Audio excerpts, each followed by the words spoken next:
అంతరాయతిమిరోపశాంతయే శాంతపావనమచింత్య వైభవం తం నరం వపుషి కుంజరం ముఖే మన్మహే కిమపి తుందిలం మహః.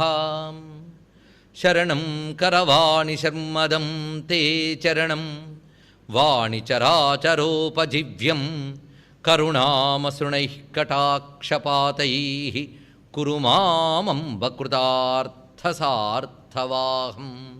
శారదా శారదాంభోజవదనా వదనాంబుజే సర్వదా సర్వదాస్మాకం సన్నిధిః సన్నిధిం క్రియాత్. విమలపటీ కమలకుటీ పుస్తకరుద్రాక్ష శస్తహస్తపుటీ కామాక్షి పక్ష్మలాక్షి కలిత విపంచీ విభాసి వైరించి. వాగర్థావివ సంపృక్తౌ వాగర్థ ప్రతిపత్తయే జగతః పితరౌ వందే పార్వతీ పరమేశ్వరౌ. గురవే సర్వలోకానాం భిషజే భవరోగిణాం నిధయే సర్వవిద్యానాం దక్షిణామూర్తయే నమః.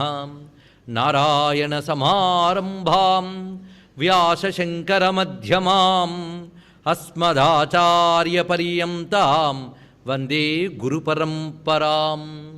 నారాయణం నమస్కృత్య నరం చైవ నరోత్తమం దేవీం సరస్వతీం వ్యాసం తతో జయముదీరయేత్. అజ్ఞానాం జాహ్నవీతీర్థం విద్యాతీర్థం వివేకినాం సర్వేషాం సుఖదం తీర్థం భారతీతీర్థమాశ్రయే శ్రీభారతీతీర్థమాశ్రయే. భజే శ్రీచక్రమధ్యస్థాం దక్షిణోత్తరయోః సదా శ్యామావార్తాళి సంసేవ్యాం భవానీం లలితాంబికాం. శివాయ గురవే నమః. శివాయ గురవే నమః. శివాయ గురవే నమః. శ్రీమాత్రే నమః. శ్రీమాత్రే నమః. శ్రీమాత్రే నమః. శ్రీ విష్ణురూపాయ నమః శివాయ. శ్రీ విష్ణురూపాయ నమః శివాయ.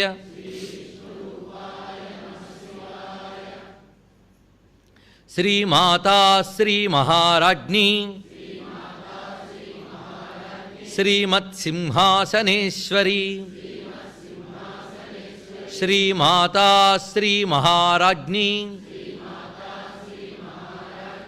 శ్రీమత్సింహాసనేశ్వరి. శ్రీమాతా శ్రీ మహారాజ్ఞి శ్రీమత్సింహాసనేశ్వరి.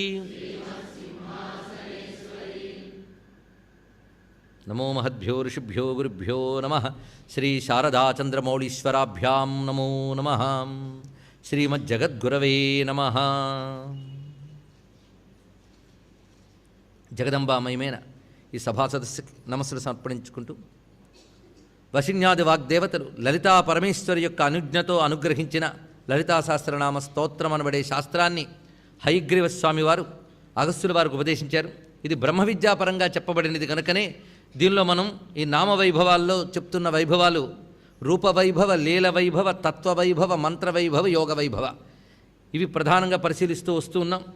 నిన్నటి రోజున చెప్పుకున్న దాంట్లో ఉన్మేష నిమిషోత్పన్న విపన్న భువనావళి నామం వరకు చెప్పడం జరిగింది. భానుమండల మధ్యస్థ నుంచి మనం పరిశీలిస్తూ ఉంటే సూర్యమండల మధ్యంలో ఉన్నటువంటి పరంజ్యోతియే అమ్మవారు. అలాగే భానుమండల మధ్యస్థ అన్నప్పుడు భాను విద్య అంటే సూర్యుడు ఉపాసించిన శ్రీ విద్యా రహస్యములు ఇక్కడ చెప్పబడుతున్నాయి. ఎలాగైతే చంద్ర విద్య అన్నప్పుడు చంద్రోపాసిత శ్రీ విద్య చెప్పబడింది, ఇక్కడ భాను విద్య అన్నప్పుడు 12 మంది శ్రీ విద్యోపాసకుల్లో ఒకడు సూర్యభగవానుడు. ఆ ఉపాసనా విద్యను ఇక్కడ ఆవిష్కరిస్తున్నారు. మనకి వియచ్చక్రము ఏదుందో అదే శ్రీచక్రము అని. వియచ్చక్రం అంటే ఆకాశచక్రం అంట. ఆకాశచక్రము అంటే బయట కనబడే మహాకాశం, దీనికి కూడా మూలమైన చిదాకాశం మన హృదయంలో ఉండే దహరాకాశం. ఈ 3 ఆకాశములు శ్రీచక్ర స్వరూపముగానే భావన చేయాలి. అలా అక్కడ ఆకాశంలో మనకి గోచరించే మహాశ్రీచక్ర స్వరూపం ఆదిత్య భగవానుడు. అదేవిధంగా పద్మనాభ సహోదరి అనే మాట వచ్చేటప్పటికల్లా కాంచీపురంలో బ్రహ్మదేవునకు సోదర సహితురాలిగా అమ్మవారు దర్శనమిచ్చారు. అంటే విష్ణువుతో పాటు అమ్మవారు సోదరునితో ఉన్నటువంటి తల్లిగా దర్శనమిచ్చినది. ఇది వరదరాజ సమేత కామాక్షి అనే భావన చేసుకుంటున్నాం. అదేవిధంగా మధురై క్షేత్రంలో ఉన్న విశేషం ప్రస్తావన చేయడం జరిగింది. పురి జగన్నాథ క్షేత్రాన్ని కూడా భావన చేసుకున్నాం. ఇక్కడ చెప్పేటప్పుడు 3 తత్వములు శివ, విష్ణు, శక్తి. ఈ 3 తత్వముల అనుసంధానం గొప్ప యోగం. అవి అనేక చోట్ల మనకు లలితా సహస్రనామాల్లో కనబడుతూ ఉంటాయి. ఈ రహస్యాన్ని పట్టుకున్న వారిలో మనకి శంకరుల తర్వాత శంకరులంతటి వారు అప్పయ్య దీక్షితుల వారు. ఆ మహానుభావులు రత్నత్రయ పరీక్ష అను గ్రంథం రచించారు. ఆ రత్నత్రయం అని చెప్పినప్పుడు 3 రత్నాలు చెప్పారు ఆయన. శివరత్న, శక్తిరత్న, విష్ణురత్నములు.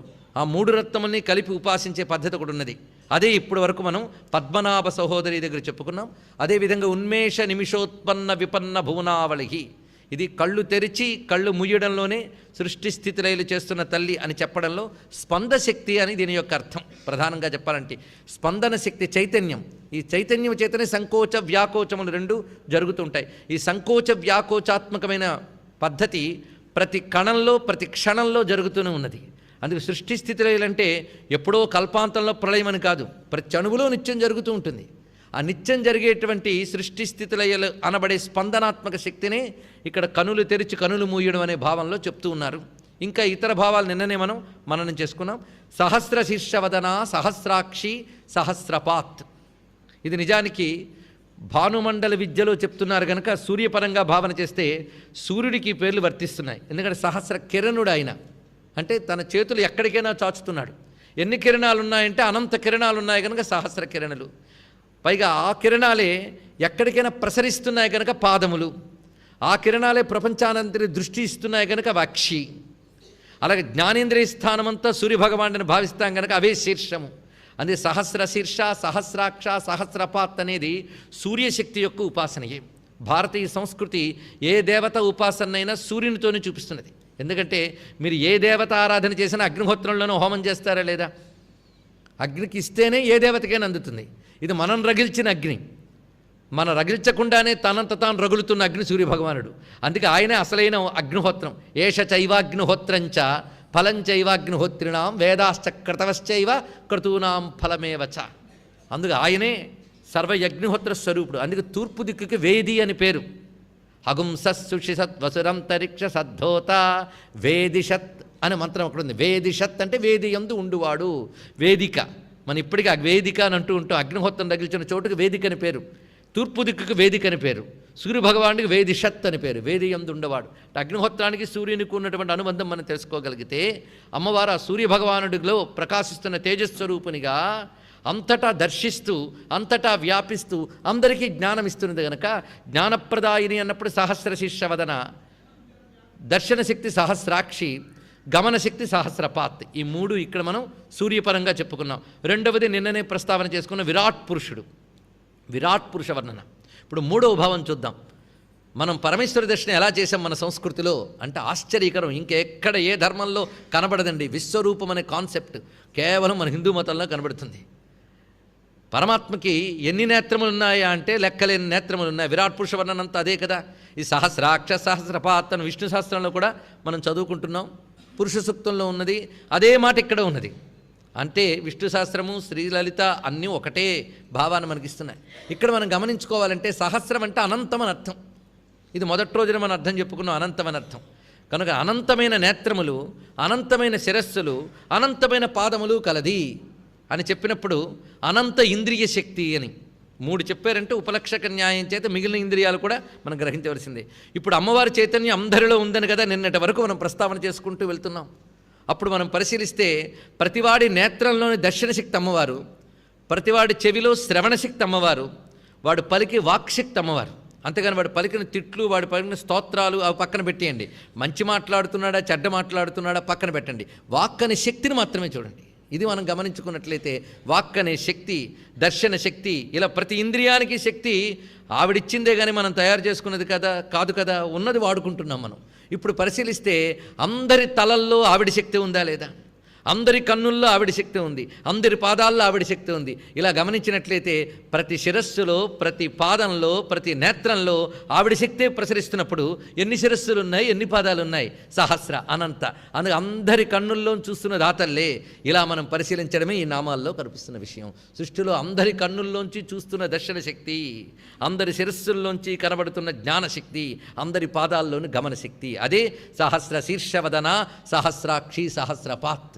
ఇలా చూడగలిగితే అఖిల రూపులు తన రూపమైన వాడు, ఆది మధ్యాంతములు లేక అడరువాడు అన్న గజేంద్రుడి మాట మనకు అర్థమవుతున్నది. ఆ బ్రహ్మకీట జననీ వర్ణాశ్రమ విధాయిని నిజాజ్ఞారూప నిగమ పుణ్యాపుణ్య ఫలప్రద. ఇదొక సెట్. దీనికి అనుబంధం చూడండి.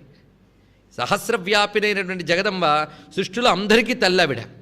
ఎవరికి అంటే ఆ బ్రహ్మ కీట జనని. బ్రహ్మదేవుడు మొదలుకొని కీటకము వరకు అందరికీ తల్లి ఆవిడే అన్నారు ఇక్కడ. అందుకే త్వం దేవజననీ పరా అని మనకి అమ్మవారి సూక్తముల్లో వేదములలోనే చెప్పబడ్డాయి. నువ్వు దేవతలకే తల్లివి అని, దేవజనని అని. దేవతల్లోకెల్లా పరమమైన జన్మ ఎవరిది అంటే బ్రహ్మదేవుడు. ప్రతిదానికి ఎక్స్ట్రీమ్ వెళ్ళిపోవాలి మనం. దేవతల్లోకెల్లా అతి పెద్దవాడు ఎవరయ్యా అంటే బ్రహ్మదేవుడు. అందుకే ఆయన సురజ్యేష్ఠుడు అని పేరు, పితామహుడు అని పేరు. అందుకే దేవతల్లోకెల్లా పెద్దవాడు ఆయన. అలాగే గొప్ప జన్మల్లో గొప్పది బ్రహ్మ, అలాగే తక్కువ జన్మల్లో అతి తక్కువది కీటకం. అందుకే ఇదొక అవధి, అదొక అవధి. అక్కడి నుంచి ఇక్కడి వరకే మొత్తం మనం చెప్పుకునేది. ఇదొక ఎక్స్ట్రీమ్, అదొక ఎక్స్ట్రీమ్. ఇది పాపజన్మల్లోకెల్లా పరమ పాపజన్మ కీటకం, పుణ్యమైనటువంటి వాటిల్లోకెల్లా పరమ పుణ్యమైనది బ్రహ్మ. అక్కడ మొదలుకొని ఇక్కడ వరకు అంటే పుణ్యపాపములు సర్వజీవులకు ఉన్నాయి. ఈ సర్వజీవుల్లో చైతన్యం అమ్మాయి, అందరికీ తల్లావిడ. బ్రహ్మదేవుడు మొదలుకున్న కీటకం వరకు అందరికీ తల్లే, కేవలం మానవులకు మాత్రమే కాదు. అయితే మానవుడికున్న బుద్ధిశక్తి ఏంటంటే ఆ శరీరంతో శక్తిని గుర్తించగలిగేటువంటి ఒకానొక అవకాశం ఉంది మానవుడికి. ఆవిడ మాత్రం సర్వ జగజ్జనని. జగజ్జనన మాట చాలు, అందరికీ తల్లని. జగత్ అంటే మనకు అర్థం కావడం కోసం చూపిస్తున్నాడు. ఆ బ్రహ్మ కీట జనని. కీట మొదలుకొని బ్రహ్మదేవుడి వరకు అందరికీ తల్లి అయినటువంటిది అని చెప్పినప్పుడు, తల్లి అన్నప్పుడు మనం శ్రీమాత అన్న మాటనే ఇక్కడ భావన చేసుకోవాలి. కారణమై, పోషకమై, రక్షకమై భరిస్తూ ఉన్నది ఎవరో ఆవిడే తల్లి కదా. అందుకే అందరికీ ఆవిడే కారణం, పోషకం, రక్షకం చెప్పి వర్ణాశ్రమ విధాయిని తర్వాతి నామం. ఒకదానికొకటి క్రమం చూడండి, అత్యద్భుతంగా చెప్పబడుతుంది. అందుకే శాస్త్రం ఇది. ఆ వాక్యాలను అనుసంధానం చేసుకుంటే శాస్త్రోత్పన్నం జరుగుతుంది మనకి. వర్ణాశ్రమ విధాయిని అంటే వర్ణము, ఆశ్రమం అనే పద్ధతి ఏర్పాటు చేసిన తల్లి అన్నారు ఇక్కడ. ఇక్కడ నిజానికి కొన్ని వర్ణాల వారికి, కొన్ని ఆశ్రమాల వారికైనా అమ్మ తల్లి, అందరికీనూ ఆవిడ తల్లే. అందుకే ఆ బ్రహ్మ కీట జనని అని చెప్పి సర్వులకు ఆవిడే జనని చెప్పి మళ్ళీ వర్ణాశ్రమ విధాయిని అన్నారు. వర్ణాశ్రమం అనే పద్ధతి పెట్టిందిట. వర్ణాశ్రమాలు ఎవరికి ఉంటాయి? మానవులకు ఉంటాయి. అది కూడా ఏ మానవులకి? ఎవరైతే కర్మ చేసి బాగుపడదాం అనుకుంటారో వారికి ఉంటాయి. అందుకు కొందరు అంటూ ఉంటారు, అయ్యో భారతదేశంలోనే వర్ణాశ్రమాలు ఉన్నాయి, ప్రపంచంలో ఇంక దేనికి లేవా అంటే నిజమే. భారతదేశానికి ఎందుకున్నాయంటే కర్మభూమి, యజ్ఞభూమి కనుక భారతదేశానికే ఉన్నాయి. అందుకు కర్మ అంటూ ఎక్కడుంటుందో అప్పుడు వర్ణాశ్రమాలు తప్పకుండా ఉంటాయి. ఈ వర్ణాశ్రమ పద్ధతి ఎవరు ఏర్పాటు చేశారు? అమ్మవారే ఏర్పాటు చేశారు. వర్ణము, ఆశ్రమము అనే పద్ధతి ఆ తల్లి ఏర్పాటు చేసింది. దీనికి ప్రమాణం ఏమిటి అంటే సరిగ్గా భగవద్గీతల వాక్యమే. చాతుర్వర్ణ్యం మయా సృష్టం గుణకర్మ విభాగసః తస్య కర్తారమపి మాం విద్ధి అకర్తారం అవ్యయం అన్నాడు ఇక్కడ. వారి వారి గుణకర్మలను అనుసరించి నేను చాతుర్వర్ణ్యమును సృష్టించానన్నాడు. కొంతమంది అంటారు మానవులు పుట్టడం ఒకేలా పుడతారండి, వాళ్ళు గుణకర్మల బట్టి 4 వర్ణాల వారు నిర్ణయించాలి అని భగవద్గీతలో చెప్పారండి. అలా చెప్పలేదు. అలా చెప్తే సృష్టం అనే మాట ఎందుకు వస్తుంది? నేను సృష్టించాను అన్నాడు ఆయన. పుట్టుకతోనే ఈ వర్ణములంటూ ఉంటాయి. అందుకు చాతుర్వర్ణ్యం మయా సృష్టం. వారి పూర్వజన్మల యొక్క వాసనలను అనుసరించి ఆ కర్మల్ని, ఆ గుణాలని అనుసరించి 4 వర్ణముల్ని నేను ఏర్పాటు చేశాను అన్నాడు ఇక్కడ. అలాగే చతురాశ్రమములు, ఇది వ్యవస్థ. మానవుడు బాగుపడ్డానికి భగవానుడు ఏర్పాటు చేసిన వ్యవస్థ పేరు వర్ణాశ్రమ వ్యవస్థ. ఇది నేనే చేశాను, నేను చేయలేదన్నాడు. ఆ మాట రెండు పక్కనే. వాటి కర్తను నేను, అకర్తను కూడా నేనే అన్నాడు. ఈ మాట ఎందుకు చెప్పాడు? తస్య కర్తారమపి మాం విద్ధి అకర్తారం అవ్యయం. దాని కర్తను నేనే, అకర్తను నేనే. ఈ మాట ఎందుకు చెప్పాడు చూడాలి. అదే అక్కడ ఉన్న అందమండి. అంటే భగవంతుడు ఎవరికో కొందరి మీద ప్రేమ పుట్టి ఒకరినొకరు వర్గంలో, ఒకరిని ఇంకో వర్ణంలో పడేడు. వారి వారి గుణకర్మలను అనుసరించే చేస్తాడు తప్ప తన ప్రమేయం అంటూ తాను నిర్ణయం లేదు. వారి కర్మలకు అనుగుణంగా చేస్తున్నాడు కనుక కర్మలకు అనుగుణంగా చేస్తున్నాడు కర్త. కానీ వారి కర్మలకు అనుగుణంగా చేస్తున్నాడు కానీ తన ఇచ్ఛతో కాదు కనుక ఆ కర్త. అది తెలుసుకోవాల్సింది. అందుకు అంత చక్కగా చెప్పాడు. అందుకు భగవంతుడు ఎందుకు కొందరిని అలా సృష్టించాలి, కొందరిని ఇలా సృష్టించాలి అని ప్రశ్నించడానికి వీలు లేదు. అలా అడిగితే నేను సృష్టించలేదు అంటాడు ఆయన. వాళ్ళ కర్మలు బట్టి వాళ్ళకి ఇచ్చానయ్యా రూపములు. అది ఒక ఆఫీసులో పనిచేస్తూ ఉంటారు, ఎగ్జిక్యూటివ్ నుంచి చెట్టు చివరికి లేబర్ వరకు అందరికీ జీతాలు ఇస్తూ ఉంటాడు యజమాని. అందరికీ ఎలా ఇస్తాడు? వారి వారి యొక్క గుణకర్మ విభాగశః. అందరినీ సమానంగా చూడటం అంటే అర్థం ఎవరి పనికి తగిన జీతం ఇవ్వాలనే. కానీ ఇంజనీర్కి ఎలాగిస్తున్నారో కిందన పనిచేస్తున్న లేబర్కి అదే ఇమ్మనా? సమదృష్టి అంటే అర్థం ఏంటి? ఇది సమత్వం తెలియక చాలామంది బాధపడుతూ ఉంటారండి. సమత్వం అనేది చాలా ఈ రోజుల్లో పాడు చేయబడ్డ శబ్దాలు అదొకటి. సమత్వం ఒక్కరి దశలోనే ఉంటుంది, బూడిదలో. ఆ దశలో అన్నీ ఈక్వల్ బూడిదైనప్పుడు. ఇప్పుడు మన అప్పటి నుంచి కాలేదు కనుక ఎంతవరకైతే నామరూప వ్యక్తి ఉంటుందో అక్కడ సమత్వం ఉండదు. ఉపాధిగతంగా అసమానత్వమే, చైతన్యగతంగా సమత్వం. ఇది పరిశీలించవలసిన విషయం. అది అందుకు సమం సర్వేషు భూతేష్టి. ఇది అందుకు వర్ణాశ్రమ విధాయిని నామం చాలా జాగ్రత్తగా అర్థం చేసుకోవాలి. దీని శాస్త్రీయమైన అర్థమే చెప్పుకోవాలి. సరిగ్గా అన్వయించడం చేత కాకపోతే నమస్కారం చేసి వెళ్ళిపోవాలి. కానీ ఏదో ఆధునికంకరంగా చెప్దాము, ఎవరినో మెప్పిద్దామని చెప్పి అశాస్త్రీయంగా చెప్పరాదు కదా. అందుకు వర్ణాశ్రమ విధాయిని అన్నప్పుడు ఇది ఎందుకు చెప్పింది తల్లి అంటే ఇది లేనిది తరించలేమిట. అయ్యా మరి వేదాంతంలో ఇవన్నీ లేవు కదా అంటే అక్కడి దాకా వెళ్ళడానికి ఇవన్నీ కావాలి. అందుకే మహానుభావుడు శంకర భగవత్పాల్ వారు అపరోక్షానుభూతిలో మొట్టమొదటి వాక్యమే చెప్తున్నాడు, స్వర్ణాశ్రమ ధర్మేణ తపసా హరితోషణాత్.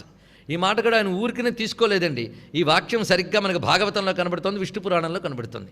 ప్రతి వ్యక్తి కూడా మొట్టమొదట వేదాంతంలోకి వెళ్లే ముందు స్వవర్ణాశ్రమ ధర్మేణ తపసా హరితోషణాత్, వారి వారి వర్ణానికి వారి వారి ఆశ్రమానికి అనుగుణమైన ధర్మాన్ని ఆచరించి అది కూడా విష్ణుప్రీతికి చేస్తున్నానని చేయాలట. అలా చేస్తే అప్పుడు వాడి చిత్తానికి ఒక ఏకాగ్రత, ఒక శుద్ధత ఏర్పడుతుంది. అప్పుడు వాడిని వేదాంతంలోకి తీసుకురా, లేకపోతే అక్కడికి వచ్చి నిద్రపోతాడు. వాడు సంస్కారం ఉండద్దు. అందుకు సంస్కారం ఇవ్వడానికి పనికొస్తున్నాయి అన్నమాట కర్మ. అందుకు వర్ణాశ్రమములు అనేది శాస్త్రం చెప్పింది. ఇది చెప్పకుండా ఎవడైనా బోధించాడంటే మన కొంపలు ముంచుతున్నాడని అర్థం. అందుకు సనాతన ధర్మం వర్ణాశ్రమం మీద ఆధారపడి ఉన్నది. అందుకు ఈ వర్ణాశ్రమముల్లో ఏది ఎక్కువ ఏది తక్కువ ప్రశ్న వేస్తే ఎవరి వర్ణం వారికి ఎక్కువ, ఎక్కువ తక్కువ లేవి లేవు. లోక వ్యవస్థ నడపడం కోసం పరమాత్మ వర్ణాశ్రమం లేదని ఏర్పాటు చేశాడు. వర్ణ వ్యవస్థ కేవలం మానవుల్లోనే కాదు. అయితే భారతీయ సంస్కృతిలో ఋషులు ఉన్నారు కనుక దీని వ్యవస్థ చేశారు. కానీ వర్ణధర్మం మాత్రం ప్రపంచమంతా ఉంది. ఆ మాటకు వస్తే జ్యోతిషాస్త్రం తెలిసిన వాళ్ళు ఇక్కడ ఉండవచ్చు. గ్రహాల్లో కూడాను వర్ణగ్రహాలు ఉన్నాయి. బ్రాహ్మణ గ్రహాలు, వైశ్య గ్రహాలు ఇవన్నీ ఉన్నాయి, గ్రహాల్లో ఉన్నాయి. వృక్షాల్లో కూడా బ్రాహ్మణ వృక్షాలు, ఈ వృక్షాలు ఉన్నాయండి. శిలల్లో ఉన్నాయి. శిలలో బ్రాహ్మణ శిల అంటే జంజం వేసి కూర్చోదు. అది అక్కడ శిలాలక్షణం తెలియాలంటే శిల్పశాస్త్రజ్ఞులు అడగండి, వాళ్ళు చెప్తారు. ఏ శిల ఏదో చెప్తాడు. పుంశిల, నపుంసక శిల, స్త్రీశిల అని శిలాభేదాలు ఉన్నాయట. స్త్రీదేవతా విగ్రహాలు చెక్కాలంటే స్త్రీశిలే వాడాలి, పురుష దేవతా విగ్రహాలు చెక్కాలంటే పుంశిల వాడాలి, పీఠములు మొదలైనవి చెక్కేటప్పుడు నపుంసక శిల వాడాలి. దేనికి ఏ శిల కూడా అంటే ఏది చెక్తే అది బొమ్మ అయిపోతుంది. దానికి అంత శాస్త్రం ఉంది. దాని పేరు ఆగమశాస్త్రం, శిల్పశాస్త్రం. అంత విశేషం ఇది. అయితే భారతీయ ఋషి విశేషం ఏంటంటే బయన కనబడుతున్న ఉపాధులు కాకుండా లోపల ఉన్న లక్షణాన్ని తపస్సుతో దర్శించి మనకి ఇచ్చాడు. ఇందులో ఏది ప్రయోజనం, దేని అవసరం వచ్చినప్పుడు అదే. దేవతల్లో కూడా వర్ణములు ఉన్నాయి, ఆశ్చర్యపోతాం. మనకు నవగ్రహాల్లోనే వర్ణములు చూపిస్తూ ఉన్నారు. అలాగే వృక్షాల్లో, చెట్లలో, ప్రతి దాంట్లో ఉంటాయి. ప్రపంచమంతా కూడా 3 గుణాల యొక్క కలయికే. 3 గుణాల్లో సత్వగుణం పాళ్ళు ఎక్కువ ఉంటూ రజోగుణ తమో గుణములు కాస్త తక్కువ ఉంటే అది విప్ర అని చెప్పబడుతున్నది. అదే రజోగుణం పాలు ఎక్కువ ఉంటూ మిగిలినవి 2 ఉంటే క్షత్రియ. రజోగుణ తమో గుణముల యొక్క పాళ్ళు సమంగా ఉంటూ సత్వం కొంచెం తగ్గితే వైశ్య. తమోగుణం పాలు ఎక్కువ ఉంటే అది శూద్ర అని చెప్పబడుతున్నది. ఈ అన్ని గుణములు అమ్మవారి స్వరూపాలే. మరి ఏది తక్కువ ఏది ఎక్కువ చెప్తాం? ఒకే మానవుల్లో కూడా మళ్ళీ 4 వర్ణాలు ఉంటాయట. ఒకే వ్యక్తి ఆలోచన చేసేటప్పుడు, మేధస్సు ఉపయోగించినప్పుడు వాడు బ్రాహ్మడు అవుతాడట. తను తాను రక్షించుకోవడానికి ఏ ఏర్పాట్లు చేసుకున్నా, ఒక అడ్మినిస్ట్రేషన్, ఒక సిస్టమ్ లైఫ్లో ఏర్పరచుకుంటే వాడే క్షత్రియుడు.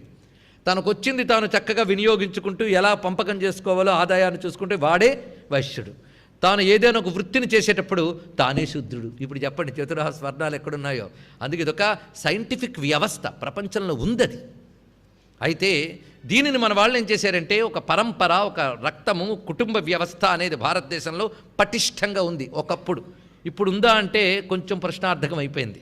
కుటుంబ వ్యవస్థ చాలా గట్టిగా ఉంది మనకి, తాత ముత్తాతలు ఉంది గనక ఇది మనకి ఆ వ్యవస్థలో చక్కగా ఇమడబడి క్షేమంగా చక్కగా వెళ్ళింది.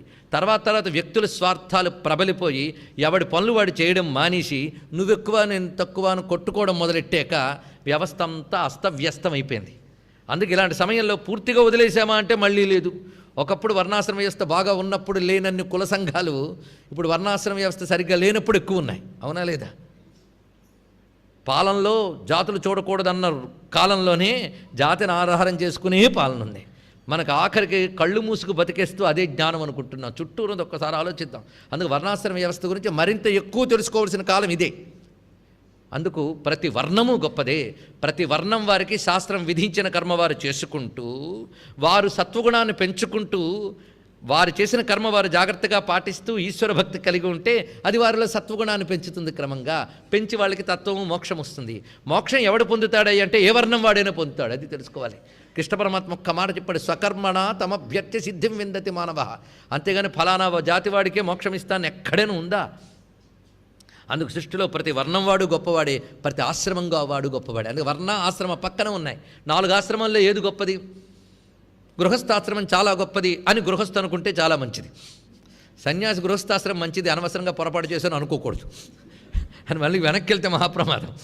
కనుకనే ప్రతి ఆశ్రమానికి కొన్ని ధర్మాలు ఉంటాయి. వారు అది పాటించినప్పుడు ఇది గొప్పది. అందుకు ప్రతి వర్ణం వల్ల ప్రతి ఆశ్రమం వల్ల ప్రపంచానికి ఒక ఉపయోగం ఉంది. వాడు ఆ ధర్మం పాటించినప్పుడు ప్రపంచానికి అది ఉపయుక్తం అవుతుంది. అయితే వృత్తులు ఒకప్పుడు వర్ణాన్ని ఆశ్రయించుకుని ఉండేవి. ఇప్పుడు వృత్తుల తీర్లు మారిపోయాయి. వృత్తుల తీర్లు మారిపోయాయి కనుక పద్ధతులు మారుతున్నాయి. కానీ వృత్తి వేరు, ధర్మం వేరు. ధర్మం పరంపరాగతంగా నీ కుటుంబం ఏదైతే పరంపరగా చేసుకుందో ఆ ధర్మం ఇప్పుడు వృత్తి మారింది కనుక ధర్మాలు మారడానికి లేదు. వారి యొక్క పరంపరను వాళ్ళు అనుసరించవలసిందే. ఇదే సమయంలో అమ్మవారు చెప్తున్న వ్యవస్థ ఏమిటి అంటే ఎవరి వర్ణధర్మాన్ని వారు కాపాడుకోవాలి. అందుకే వర్ణ సాంకర్యం కాకుండా కాపాడుకోవలసిన అవసరం ప్రతి వ్యక్తికి ఉన్నది. ఈ మాట ఇక్కడ అమ్మవారి క్షేత్రంలో మనం చెప్పుకోవాలి. వర్ణ సాంకర్యం జరిగిందా? ఒక జీవుడంటే కనబడే కేవలం అన్నమయ్య కోసమే కాదు, లోపల సూక్ష్మమైన ఎన్నో అంశాలు ఉంటాయి. అవి పరిశోధించే దశకి ఇంకా ఈ సైన్స్ ఎదగలేదు. ఎప్పటికో ఎదుగుతుంది. అది ఎదుగో లోపల మనం భ్రష్టమైపోకూడదు, అది చెప్పడం. అందుకే ప్రతి వాళ్ళ కర్తవ్యం వర్ణ సాంకర్యం కాకుండా కాపాడుకోవాలి. కానీ ఇప్పుడు చాలా బాధాకరంగానే ఉన్నాయి ఆ విషయాలు తెలుసు. అటువంటిప్పుడు ఏం చేయాలి? తల్లిదండ్రులు తప్పిది. వారి వర్ణ పరంపర, వాళ్ళ కుటుంబ పరంపర వాళ్ళ మొదటి నుంచి పాటిస్తూ పిల్లలకు అలవాటు చేయట్లేదు. అలవాటు చేస్తే అప్పుడు తెలుస్తుంది నేనేమిటి, నేను ఎలా ఉండాలి అనేది. అది మనం చెప్పట్లేదు. ఇప్పటి నుంచి నీకెందుకురా, నువ్వు హాస్టల్కి వెళ్ళి ఏ గడ్డైనా తను ఏదైనా చదువుని పంపించేస్తున్నావు, మనదేమిటో మనం చెప్పట్లేదు. అది బాధ్యత. అందుకు వర్ణాశ్రమ ధర్మములు సాంకర్యములు కారాదు. బ్రహ్మచారి బ్రహ్మచారిగానే ఉండాలి. కొంచెం గృహస్థాశ్రమం కూడా కలుపుకుంటానంటే మరి ఇంకేం బ్రహ్మచారి అవుతాడు వాడు. అందుకు ఎవరు వారిది పాటించడమే. అందుకే వర్ణధర్మములకి గొప్పగా చెప్పుకోవాలి. అందుకు ఇవన్నీ కలిపి ఒకే పరమపురుషుడి శరీరంలో మనం భావన చేసింది ఇదంతా పురుషుక్తం. పరిశీలించండి. సహస్రాక్షి సహస్రపా తర్వాత ఈ నామములు వచ్చే ఎప్పుడో సరిగ్గా మనకి బ్రాహ్మణోస్య ముఖమాసీత్ మంత్రం వచ్చిందా లేదా? అదే చూడండి, పురుష సూక్తం అంతా ఇక్కడ ఆవిష్కరింపబడింది. పురుష సూక్తం ఆవిష్కరిస్తున్నారు కనుకనే పద్మనాభ సహోదరి తీసుకొచ్చారు. ఔచిత్యం చూడండి, లలితా సహస్రనామాల్లో ఉన్నటువంటి ఔచిత్యం. అందుకే వశిన్యాది వాగ్దేవతలకు మించిన కవులు లేరు మనకి. వర్ణాశ్రమ విధాయిని అన్న మాట చాలా జాగ్రత్తగా అర్థం చేసుకోవాలి. ప్రతి వర్ణము భగవంతుడు మనకి తరించడానికి ఇచ్చిన ఒకానొక మార్గము, దానితోనే మనం తరించవచ్చు. అందుకు వర్ణాశ్రమ విధాయిని. ఈ విధానం దేని ద్వారా ఆవిడ ఏర్పాటు చేసింది? వర్ణాశ్రమాల గురించి మనకు ఎవరు చెప్తున్నారు? వేదముల ద్వారా మనకు తెలిసింది. అందుకే వేదముల ద్వారా ఎవరు ఎలా జీవించాలో చూపించింది ఆ తల్లి.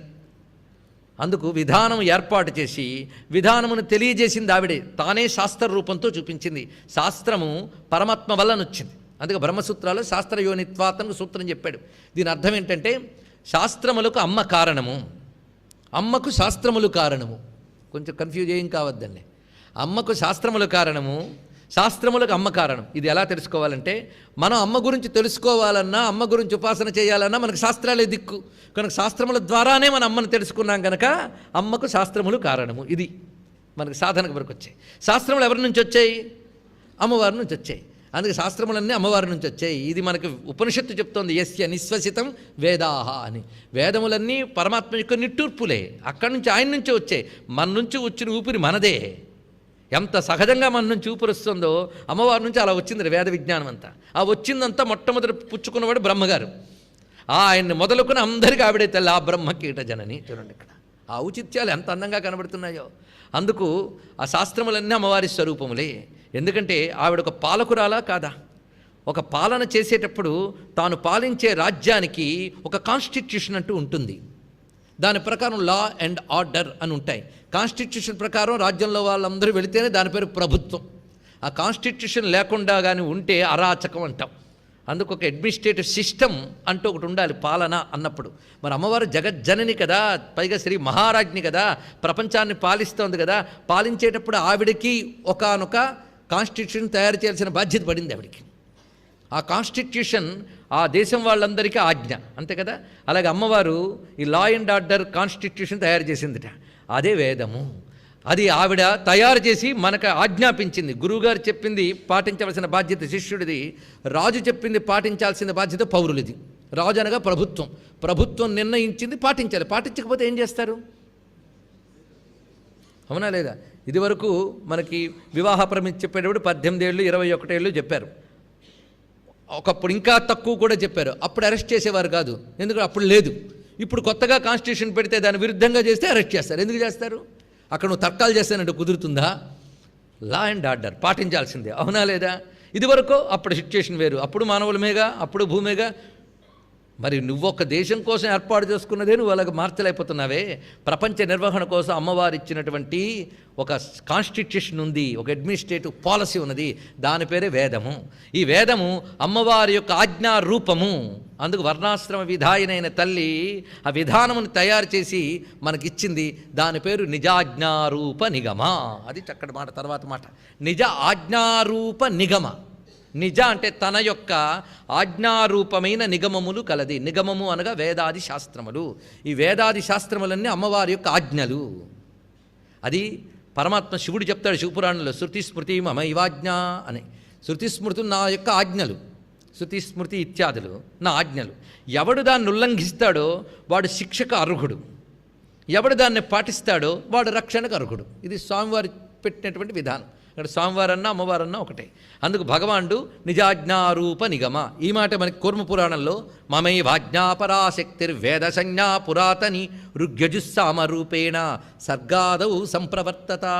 సృష్టికి యాదియందు ఋగ్యజుస్సామ వేదాత్మకమైన వేదమంతా కూడా మమైవ ఆజ్ఞ, నా యొక్క ఆజ్ఞయే అని అమ్మవారి చెప్పారు. ఇదే మాట శృతి స్మృతి మమైవాజ్ఞే అనే మాటలో విష్ణువాక్యము శివవాక్యం కూడా ఇదే వాక్యంతో కనబడతాయి మనకి. అంటే ఈశ్వరుడు ఒక్కడే ఏ ముఖంతో చెప్పిన విషయం అదే. మొత్తానికి ఇవన్నీ పరమాత్మ యొక్క ఆజ్ఞావాక్యములు. అందుకే వేదైశ్య సర్వైరహమేవ వేద్య వేదాంతకృత్ వేద విదేవచాహం అన్నాడు పరమాత్మ గీతలో. వేదములంటి చేత తెలియబడుతున్నవాడు నేను కనుక నన్ను తెలుసుకోవాలంటే ప్రమాణం ఏది? వేదమే. ఇప్పుడు మనం ఇన్ని చెప్తున్నామంటే శాస్త్రం లేకపోతే అమ్మవారు తెలుస్తారా, శివుడు తెలుస్తాడా, విష్ణువు తెలుస్తాడా? వాళ్ళని పొందాల్సిన విధానం తెలుస్తుందా? ఇవన్నీ ఎవరు ఏర్పాటు చేశారు? అమ్మవారే అలా ఏర్పాటు చేసిందిట. అందుకు వేదము, శాస్త్రం అంటే వేదమేనండి. ప్రాచీనుల దృష్టిలో శాస్త్రము అనగా వేదమే శాస్త్రము. దాన్ని అనుసరించి ఏవైనా చెప్తున్నాయో అవి కూడా శాస్త్రములే. అందుకే శృతి స్మృతి పురాణములు ఈ మూడు కూడా ఒకే గౌరవం అని ఎందుకు ఇచ్చామంటే శృతి అనగా వేదం. వేదం ఏం చెప్పిందో అవే చెప్తున్నాయి స్మృతులు పురాణములు, కనుక వాటికి కూడా ఆ స్థానం ఇచ్చాం మనకు. ఇవన్నీ కూడా శాస్త్రములు. అందుకే తస్మాత్ శాస్త్రం ప్రమాణంతే కార్యకార్య వ్యవస్థితో పరమాత్మ చెప్తున్నాడు. అందుకే శాస్త్రాన్నే ప్రమాణంగా తీసుకోవాలి అని చెప్పడంలో ఆ వేదమే ఆయన ఏర్పాటు చేసిన శాస్త్రం. ప్రమాణంగా తీసుకుంటే బాగుపడతామని చెప్తాడు, ఇది ఒక బోధ. ప్రమాణంగా తీసుకోకపోతే నశించిపోతాను మళ్ళీ చెప్తాడు ఆయన. యచ్ఛాస్త్ర విధిముత్సృజ్య వర్తతే కామకారత నచ సిద్ధిం అవాప్నోతి న సుఖం న పరాంగతి. శాస్త్రవిధిని అతిక్రమించరాదు. అలాంటి శాసనం చేసి పెట్టేసింది అమ్మవారు. అందుకు నిగమములు అమ్మవారి ఆజ్ఞారూపములు. నిజాజ్ఞారూప నిగమ అని. ఇప్పుడు అమ్మ పని ఏంటి? ఒక పద్ధతి పెట్టేసింది మనందరం బాగుపడడానికి. ఎవరైతే ఆ పద్ధతిని పాటిస్తారో వాళ్ళు పవిత్రులైపోతారు. వాళ్ళకి గత జన్మల పాపం ఉంటే కానీ జన్మ రాలేదు కదా, ఈ జన్మ వచ్చింది. గత జన్మల పాపములు పుణ్యములు కలిసి వచ్చాయి. ఇప్పుడు ఈ పాపాలన్నీ పోగొట్టుకుంటేనే మళ్ళీ తరించగలం. ఈ పాపాలన్నీ పోగొట్టుకోవడానికి కావలసిన పద్ధతులు వేదం చెప్పింది. ఆ పద్ధతులు పాటిస్తే మనకు పాపములు పోయి పవిత్రులమవుతాం. పాపాలు పోయి పవిత్రమయ్యే స్థితికి పుణ్యము అంటారు. పుణ్యము అంటే పునాతే అనేన ఇది పుణ్యం. చాలామందికి పుణ్యం అంటే ఆశ ఉంది కానీ పుణ్యం అంటే తెలియదు. పుణ్యం అంటే చెయ్యాలని ఆశ లేదండి, పుణ్య ఫలం పుచ్చుకోవాలని ఆశ చాలామందికి. అందుకు పుణ్యం అంటే ఏంటో తెలుసుకోండి. ఏది చేయడం వల్ల మనం పవిత్రులమవుతామో దాని పేరు పుణ్యము. అందుకు వేదాది నిగమములు అమ్మ ఆజ్ఞారూపములు అయ్యాయి కదా, దాన్ని బట్టి నడిచేవాళ్ళు పుణ్యాత్ములు, దాన్ని తిప్పి దాన్ని అతిక్రమించేవాళ్ళు పాపాత్ములు. కానీ శాస్త్రం చాలా మృదువుగా మాట్లాడుతుందండి. పాపం అనే శబ్దం వాడదు, చాలా పవిత్రంగా వాడుతుంది. అపుణ్యం అంది, అంత చాలా బాగుందో. అవ్వ పేరే ముసలమ్మ, కానీ చెప్పే తీరు చూడండి ఎంత బాగుందో. అది పుణ్య అపుణ్య అన్నది. మనం కూడా రౌరవే అపుణ్య నిలయే అని అంటాం. అక్కడ అపుణ్య నిల అంటే నరకాల్లో ఉన్నారని అర్థం, కానీ అలా అనకూడదు కదా, అపుణ్య అనాలి. ఎంత బాగా చెప్పారు అక్కడ. అలాగే ఇక్కడ పుణ్య అపుణ్య, శాస్త్రముల ప్రకారం ప్రవర్తిస్తే పుణ్యం, దాన్ని అతిక్రమిస్తే అపుణ్యం. అందుకు అమ్మవారు ఏం చేస్తున్నారంటే, ఆ పుణ్యం చేసినందుకు ఫలంగా సుఖమిస్తున్నది, అపుణ్యానికి ఫలంగా దుఃఖమిస్తుంది. మొత్తం ఈశ్వరుడు కృత్యమంతా ఇందులో చూపించారు చూడండి. అందుకే ధర్మం అంటే ఏమిటి? శాస్త్రం చెప్పేదే ధర్మం, మనకు తోచింది ధర్మం కాదు కదా. అందుకో పెద్ద ఆయన చెప్పిన వాక్యం మనం గతంలో చెప్పుకున్నట్టు గుర్తు, మరొకసారి చెప్పుకుంటే తప్పేం లేదు. తోచినట్టు నడిచేవాడు వానరుడు, శాస్త్రం చెప్పినట్టు నడిచేవాడు నరుడు. ఇది గొప్ప విషయం. అందుకే మనం తోచినట్టు నడవకూడదు, శాస్త్రం చెప్పినట్టు నడవాలి. అందుకే శాస్త్ర విహిత కర్మాచరణయే ధర్మము, అది నిర్ణయించేది వేదము, అది అమ్మవారి ఆజ్ఞ. ఎంత చక్కగా చూపించాడు చూడండి. ఇదిక అది నిజాజ్ఞారూప నిగమ. పాటించితే పుణ్యఫలంగా సుఖమిస్తున్నది, పాటించకపోతే అపుణ్యఫలంగా దుఃఖమిస్తుంది. అందుకు సుఖ దుఃఖానుభవాలు ఎవరిస్తున్నారు? అమ్మవారు ఇస్తున్నారు. కానీ ఎలా ఇస్తున్నారు? దానికి ఒక సిస్టమ్ పెట్టింది ఆవిడ, సిస్టమ్ ప్రకారం ఇస్తుంది. అందుకే అంత చక్కగా వివరించారు. ఈశ్వరుడు కర్మఫలప్రదాత అని చెప్పడం ఇది సరిగ్గా మనకి బ్రహ్మసూత్రాలు చెప్పిన ఫలమత ఉపపత్తే అనే సూత్రం అంతా ఇక్కడ చెప్పాడండి. ఇక్కడ మొత్తం ఎలా వస్తుంది చూడండి, ఉపనిషత్ వివేచన. అందుకే ఈశ్వరుడు ఎవరయ్యా అంటే కర్మఫలప్రదాత. ఇక్కడే పూర్వమీమాంసను కొట్టి ఉత్తరమీమాంస ప్రతిష్టాపన జరుగుతుంది. పూర్వమీమాంస అంటుంది ఈశ్వరుడు ఎవరయ్యా, వాడి గురించి వదిలేయి, నీ కర్మ నువ్వు చేస్తున్నావు, దాని ఫలం నువ్వు అనుభవిస్తున్నావు, అంతే. ఇది పూర్వమీమాంస అంటే. ఉత్తరమీమాంస అలాగనదు, కర్మే చేస్తుంది అని కర్మను మనం ఒప్పుకోకూడదు. కర్మ కింపరం కర్మ తజ్జడం అన్నాడు ఎవరు? రమణ మహర్షి ఉపదేశారంలో. కర్మ ఏం చేసి, కర్మ జడం, అది కర్మ ఫలప్రదాత ఒకడు ఉన్నాడు అని ఈశ్వర అస్తిత్వాన్ని ఉత్తర మీమాంసలోకి మనం తెలుసుకుంటున్నాం. కనుక కర్మ ఫలప్రదాత ఈశ్వరుడు. కర్మ ఫలప్రదాత అనే మాటనే పుణ్యాపుణ్య ఫలప్రద అని చూపించారు. ఎంత అందమైన కూర్పు చూడండి. అందుకే ఇది పరమమైన వేదాంత దర్శనాన్ని ప్రతిష్ఠ చేస్తోంది. ఏది? లలితా సహస్రనామ స్తోత్రం. వేదాంతం ఉత్తర మీమాంస, ముందు ఉన్న అన్ని మీమాంసల్ని మొత్తం వాటిని పూర్వపక్షం చేసేసి ఉత్తరపక్షం నిర్ణయిస్తుంది. అది ఎంత గొప్ప శాస్త్ర వివేచన చేస్తుందో చూడండి. ఇక్కడ ఆ ఔచిత్యం తెలియాలంటే శాస్త్రాలతో అనుభవం ఉంటే ఎంత ఆస్వాదించవచ్చో లలితా సహస్రనామ స్తోత్రాన్ని. మొత్తానికి పుణ్యాపుణ్య ఫలప్రద ఇక్కడ వరకు చూపించాం. అయితే పుణ్యాపుణ్యములు, శాస్త్రము చెప్పిన, వేదము చెప్పిన కర్మలు, ఇవన్నీ కూడాను చిత్తశుద్ధి కోసమే.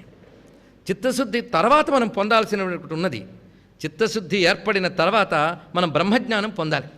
అందుకు ధర్మము చేస్తున్నప్పుడు బ్రహ్మజ్ఞానాన్ని దృష్టిలో పెట్టుకునే ధర్మం చేయాలి. ధర్మాచరణ చేశాక చిత్తశుద్ధి ఏర్పడుతుంది. చిత్తశుద్ధి ఏర్పడితేనే వేదాంతం అర్థమవుతుంది.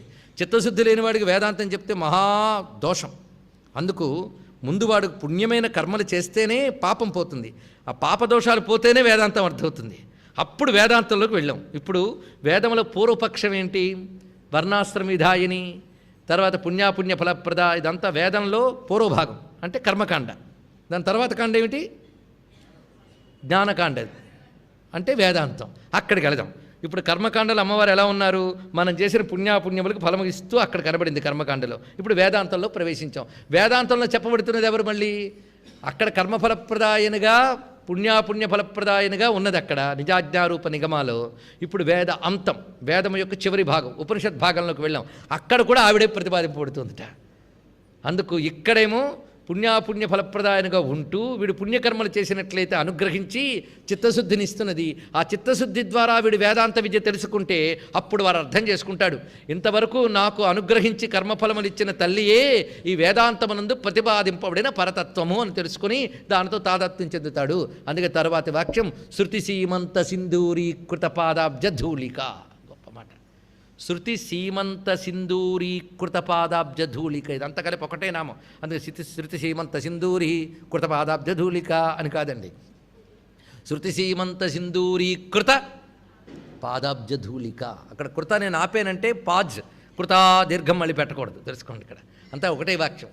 శృతి ఈ వాక్యంలో ఉన్న అందం చూడండి, ఆశ్చర్యకరంగా ఉంటుంది. ఇక్కడ ఈ వాక్యం చాలా జాగ్రత్తగా పట్టుకోవాలి. అందుకే ఊరికైనా చదివిస్తే అంత కవిత్వం చూడండి ఎంత అద్భుతంగా చూపిస్తున్నాడు.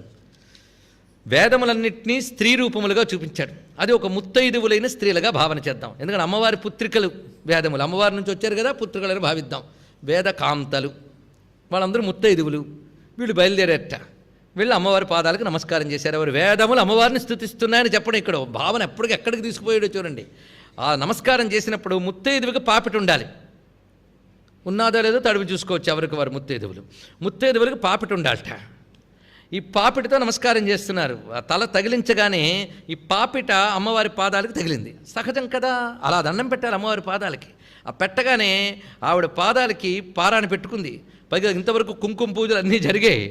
అది కాస్త వాళ్ళ సీమంతానికి అంటిందిటండి. అక్కడ అమ్మవారి పాదాబ్జ ధూళి అంటే పాదపద్మాలకి ఉన్నటువంటి ఆ ధూళి అనేది కుంకుమ వల్ల వచ్చింది కావచ్చు, లోక సంచారం వల్ల వచ్చింది కావచ్చు, పూజాదుల వల్ల వచ్చింది కావచ్చు.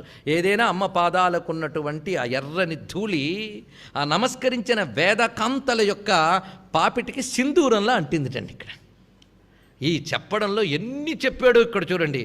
అందుకే భావించడం చేత కాకపోతే తరించలేమండి మనం. ఇక్కడ భావుకత ఒక్కసారి ఆలోచిస్తే ఎంత అద్భుతమైన కవిత్వం చెప్పాడు. ఒక్క మాటలో ఎన్ని బోధించవచ్చో దీనిలో అర్థం చేసుకోండి. అందుకే ఈ మాటకి ఇంకా ఎక్కువ ఏకాగ్రత అవసరం, ఇంకోటి లేదు. ఇప్పుడు ఈ మాటలో మనకు ఎన్ని కల్పించాయి? వేదములంటే మనందరం గౌరవించేది. ఆ వేదములు అమ్మవారి ఆజ్ఞని పాటిస్తాయి. అందుకే కదా ఆజ్ఞ పాటించే వాళ్ళు వెళ్ళి పాదాల మీద పడి దండం పెడతారు.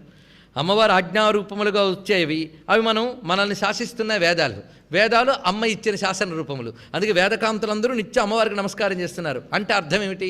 వేదములు ఎప్పుడూ అమ్మవారిని స్తుతిస్తూ ఉన్నాయి, అమ్మవారిని ప్రతిపాదిస్తున్నాయి. శృతి సంస్తుత వైభవ. మళ్ళీ వస్తాం మనం. వేదములు అమ్మవారిని స్తుతిస్తూ ఉన్నాయి. స్తుతించడంలో ఆరాధనే కనుక అంతా స్తోత్రం దండం పెట్టేయండి. దండం పెట్టగానే ఇక్కడ అంటిందిట. ఈ చెప్పడంలో అర్థం ఏంటంటే స్త్రీకి, అందులో సువాసినైన స్త్రీకి 5వ తనమే అందం. అంతే కదా, భర్త ఉన్న స్త్రీకి 5వ తనం అందం. 5వ తనం యొక్క సౌందర్యం కనబడుతూ ఉంటే గౌరవం. అందుకు వేదకాంతలకి 5వ తనం సౌందర్యం ఎక్కడొచ్చింది? పాపిడి సింధూరం పెట్టుకోవడం వల్ల వచ్చింది. దాంతో నిండుతనం వచ్చింది వాళ్ళకి. కనుక వేదకాంతలకి నిండుతనం అమ్మవారి పాదాల వల్లనే వచ్చినది. ఇది చెప్పడం ఇక్కడ. ఆ నిండుతనం ఇచ్చింది, వేదానికి నిండుతనం ఇచ్చింది అమ్మవారి యొక్క పాదం. ఇది ఒక భావం. ఇంకో భావం మనం పరిశీలిస్తే ఆశ్చర్యపోతాం చూడండి. పాపిట అంటే శిరస్సుకి ఉంటుంది కదా, కనుక వేదములన్నీ కలిపి ఒక స్త్రీగా భావన చేస్తే, శిరస్సు అనేది భావన చేస్తే, ఇప్పుడు శిరస్సు ఒక మానవుడికి శిరస్సు చివరి భాగం కరెక్ట్గా. అంటే పాదం చివరి భాగం అంటాం మనం, కాదు. చెట్టుకు చివరి భాగం అంటే కొమ్మలని చెప్తాం కానీ వేళ్ళని చెప్తామా? అవునా లేదా? అదేవిధంగా చెట్టుకు పాదపం అని పేరు కూడా ఉన్నది చూడండి. అంటే పాదములు మూల భాగం, చివరి భాగం కొమ్మలు. అలాగే మానవుడికి మొదటి భాగం పాదం, చివరి భాగం శిరస్సు. చివరి భాగము అంటే అంత భాగమే కదా. కనుక వేదములకు అంత భాగమే శిరస్సు, కనుక వేదాంతము అని అర్థం. అందుకే తలలు తాటించారు అంటే అర్థం శృతికాంతల తలలు అంటే ఉపనిషత్ జ్ఞానము అని అర్థం. అది చెప్పడం. వాటి యందు ప్రతిపాదింపబడుతోంది అంటే ఉపనిషత్తులని ఏది పరమార్థంగా చెప్తున్నాయి? ఆత్మజ్ఞానమే పరమార్థంగా చెప్తున్నాయి. బ్రహ్మం అనే దాన్నే పరమార్థంగా చెప్తున్నాయి. అందుకే నిగమ మహార్థముల్ జగము నిండెను, తన్నిగమంత వైఖరుల్ నిగముచయమ్ము కన్న హవణించెను అంటున్నారు విశ్వనాథ వారు. నిగమ మహార్థముల్ జగము నిండెను. ఈ వేద జ్ఞానమే ప్రపంచమంతా నిండిపోయింది. వేదము కంటే గొప్పగా ప్రకాశిస్తోంది. ఎందుకంటే మన శరీరంలో అన్నిటికంటే గొప్ప ముఖమే కదండి. అందుకే ఉపనిషత్తే వేదంలో గొప్పది. అందుకే నిగమ మహార్థముల్ జగము నిండెను, నిగముచయమ్ము కన్న నిగమాంతమ్ములు హవణించెను అన్నారు ఇక్కడ. నిగమచయమ్ము కన్నా ఆ వేదముల కంటే నిగమాంతము హవణించరు. ఇంకా శోభగా ఉందట. నిగమాంత చూడమై తగిలను బ్రహ్మనాభడు పదార్థము. ఎంత గొప్పగా చెప్పాడు. నిగమాంత చూడమై ఆ వేదాంతముల యొక్క పాపిటి యందు తగిలను బ్రహ్మనాభడు పదార్థము. అక్కడ తగులుతోంది బ్రహ్మ అనే పదార్థం. ఆ పదార్థము అమ్మ కాలి కొనగోటి రుచితే రుచిమంతము, ఇదేమి చిత్రము అన్నారు ఇక్కడ. ఎంత గొప్ప మాట చూడండి. ఆ బ్రహ్మ పదార్థము అమ్మ కాలిగోటి కొనకాంతి వల్ల ప్రకాశిస్తోందటండి ఇక్కడ. అంటే అర్థం ఏంటి? అమ్మ పాదాలను ఆశ్రయించకపోతే బ్రహ్మజ్ఞానం ప్రకాశించదు అని చెప్పడం ఇక్కడ గొప్ప విషయం. అందుకే ఇక్కడ మీరు పరిశీలించవలసింది వేదాంతం ఎందుకు గొప్పదైంది? పరతత్వాన్ని చెప్తుంది కనుక. అయితే ఇంత చేసి పాదాలను ఆశ్రయిస్తే వేదాంత కాంతలకి ఏం దొరికింది? పాదధూళి. అంటే వేదములు ఎందుకు కనబడుతున్నది ఏంటి? పాదధూళి మాత్రమే. పాదధూళి వేదాల్లో కనబడుతున్నాయంటే పాదం ఎక్కడుంది? ఇది ఆలోచించాలండి ఇక్కడ. అంత అద్భుతమైన భావము. గ్రహించే వాళ్ళు ఒకరిద్దరున్నా చాలు, ధన్యులు ఉన్నారు ఇక్కడ. అందరూ గ్రహించలేదన్నా ఏమనుకో, ఎందుకంటే అంత రసవంతమైన విషయం ఇది. ఇక్కడ ఎన్ని భావించవచ్చో చూడండి. ఇక్కడ అమ్మవారిని పాదాలకి తల తాటిస్తే సింధూరం అంటుకుంది. అమ్మ పాదధూళి సింధూరంగా అంటింది. అంటే పాదాలు ఎక్కడున్నాయి? ఇంత చేస్తే ఇక్కడ సింధూరమే ఉంది కానీ పాదం లేదు, అంటే దీనిపైన ఉంది పాదం అనమాట. అంటే అర్థం ఏమిటి అంటే ఉపనిషత్తులు కూడా బ్రహ్మ పదార్థాన్ని తెచ్చి చేతిలో పెట్టకు, నీకు బ్రహ్మ పదార్థం గురించినటువంటి ప్రకాశాన్ని ఇస్తాయి, విచారణ చేసుకునే జ్ఞానాన్ని ఇస్తాయి. అది ఆధారం చేసుకుని నువ్వు సాధన చేసి బ్రహ్మ పదార్థాన్ని పట్టుకోవాలి. అందుకే వేదాంతములందు బ్రహ్మ పదార్థ విచారణ జరుగుతుంది. ఆ విచారణే అనేది కూడా అమ్మ పాదముల నుంచి వచ్చిన ధూళే. అయితే అమ్మ పాదాల నుంచి ఏ ధూళి వస్తుంది ఇది కూడా ఆలోచించాలి. ధూళి అంటే ఈ మట్టి ధూళి కాదు. అందుకే పాదాబ్జ ధూళిక అని మాట వేశాడు. పాద పద్మము యొక్క ధూళి అంటే బయట నుంచి వచ్చి పడేది కాదు. పద్మానికి ధూళి అంటే ఆ పద్మానికి సహజంగా కేశరాలను వస్తాయి, దాని ధూళి. ఇది ఒక అర్థం చేసుకోవాల్సింది. ఇంకొక అర్థం ఏంటంటే అమ్మ పాదాల ధూళి మట్టి ధూళి, ఇసుక ధూళి కాదు, కాంతి ధూళి. ఇది తెలుసుకోండి, కాంతి ధూళి.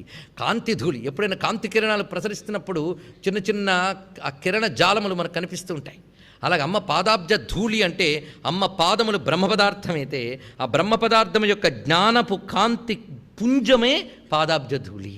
ఆ కాంతి పుంజములు ఎక్కడ చెప్పబడుతున్నాయి? వేదాంతం అనందు చెప్పబడుతున్నాయి. వేదాంతం ఎక్కడుంది? వేదము యొక్క శిరస్సే. వేదం ఎవరు?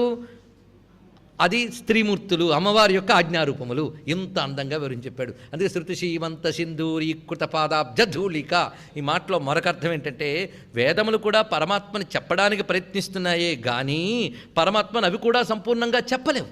ఎందుకంటే అంతా అవి వెళ్ళి తల తగిలిస్తే అమ్మవారిని చూడడమే కష్టం, పాదాలను పట్టుకోవడం మరీ కష్టం, తల తాటించడం ఇంకా కష్టం. ఆ భాగ్యం వేదానికే దొరికింది. అంటే అమ్మ పాదాల దగ్గరికి వెళ్ళగలిగే శక్తి వేద విజ్ఞానానికి మాత్రమే ఉంది. అది తెలుసుకోవాల్సింది. అక్కడ దాకా వెళ్ళింది. అక్కడ దాకా వెళ్ళినా ధూళి లభించిందంతే. వాడు అవే పట్టుకుని అవి వాటికి పాదం లభించింది, వచ్చేసాయి. మనకు చూపిస్తున్నది ఆ ధూళే. కనుక మనకి వేదాంతమునందు కనబడుతున్నదంతా ఆ పరబ్రహ్మ పదము యొక్క కాంతి ప్రసారమే. అది ఇక్కడ చూపిస్తున్నాడు. అంత గొప్ప విశేషాన్ని ప్రస్తావన చేస్తున్నాడు. అందుకే శృతి శ్రీమంత సింధూరీకృత పాదాబ్జ ధూళిక. పైగా పాపిట సింధూరమే ముత్తైదువ తలక అందం, వేదాంతానికి అందం బ్రహ్మతత్వ ప్రతిపాదనమే. అదే ఆ బ్రహ్మతత్వమే అమ్మ పాదధూళి. ఇన్ని విషయములు ఒక్క వాక్యంలో చూపించాడు. ఆ వేదములు కూడా యతో వాచో నివర్తంతి అప్రాప్య మనసా సహా నేతి నేతి ఇతి నిగమకహో అంటాడు తులసీదాస్. ఆ వేదములు కూడా పరమాత్మ గురించి ఏం చెప్తాయంటే ఇది కాదని చెప్తుంది కానీ ఇదని చెప్పలేదు. ఇది కాదని తీసేయగా ఏది మిగిలి ఉంటుందో అదే బ్రహ్మమని వేదాంతం చెప్పింది. అదే ఇక్కడ శృతులకు కూడా అందనటువంటిది అనే భావం. ఇప్పుడు ఈ వాక్యంలో ఎన్ని అందాలు చూపించాడు. మామూలుగా భావిస్తే వేదములన్నీ స్త్రీలై వెళ్ళి నమస్కారం చేయడం. వేదములంటే ఎన్ని? 4 7 కోట్ల మంత్రరాశి. ఇంతమంది వెళ్ళారు అమ్మవారి దగ్గరికి, దండం పెడుతూ ఉన్నారు. వాళ్ళందరికీ తలలున్నాయి. వేద శాఖలు ఎన్ని ఉపనిషత్తులు ఉన్నాయో అన్ని తలకాయలండి. 1008 ఉపనిషత్తులు. ఇప్పుడు ప్రధానంగా చూడండి, 1008 ఉపనిషత్తులు ప్రధానంగా అనుకుంటే 1008 వేద తలకాయలు. ఆ 1008 తలకాయలకి అక్కడ ప్రకాశిస్తున్న ధూళంతా ఈ పాదముదే. ఇది తెలుసుకోవాల్సింది. అందుకు ఉపనిషత్తులు వెతికితే అమ్మ పాద ధూళి దొరుకుతుంది. అది మన శిరస్సును బొట్టుగా పెట్టుకోవాలి. ఆ జ్ఞానాన్నే మన తలకి ఎక్కించుకోవాలి. అది చెప్పడం ఇక్కడ ఉన్నటువంటి ప్రతిపాద్య విషయం మనకి. అందుకు శృతి శ్రీమంత సింధూరీకృత పాదాబ్జ ధూళిక. ఒక్క మాటలో అమ్మవారు వ్యవహారంలో ధర్మము, పరమార్థంలో జ్ఞానము, ఈ రెండే గుర్తుపెట్టుకోండి. మనకి ఎంతవరకు వ్యవహార జీవితం ఉన్నదో అంతవరకు ధర్మాన్ని పాటించాలి. పరమార్థం తెలియాలంటే జ్ఞానమే కావాలి. ధర్మం జ్ఞానాన్ని ఇవ్వదు, ధర్మం జ్ఞానానికి సహకారి. ఇది ఇక్కడ తెలుసుకోవాల్సింది. ఏమంటే అమెరికాకి వెళ్తున్నానంటే ఒక ఆయన ఇంటి దగ్గర బయలుదేరాడు. వెళ్ళినప్పుడు ఇంటి దగ్గర కారే ఎక్కాడు. వాళ్ళ ఇంట్లో వాళ్ళు అమెరికా కారులో వెళ్ళిపోవచ్చామో అనుకున్నారు. వాడు అక్కడి నుంచి ఆ కారు ఎక్కి ఎయిర్పోర్ట్కి ఎక్కి అక్కడ వాడు వెళ్ళాడు ఫ్లైట్ ఎక్కి. కానీ చెప్పడం మాత్రం ఇంటి దగ్గర అమెరికాకి వెళ్తున్నానండి ఈయన ఎక్కాడంతే. విజయవాడ వాళ్ళు అయితే హైదరాబాద్ వరకు వెళ్ళాలి, హైదరాబాద్ వాళ్ళు అయితే ఎయిర్పోర్ట్ దాకా వెళ్ళాలి, అంతే కదా.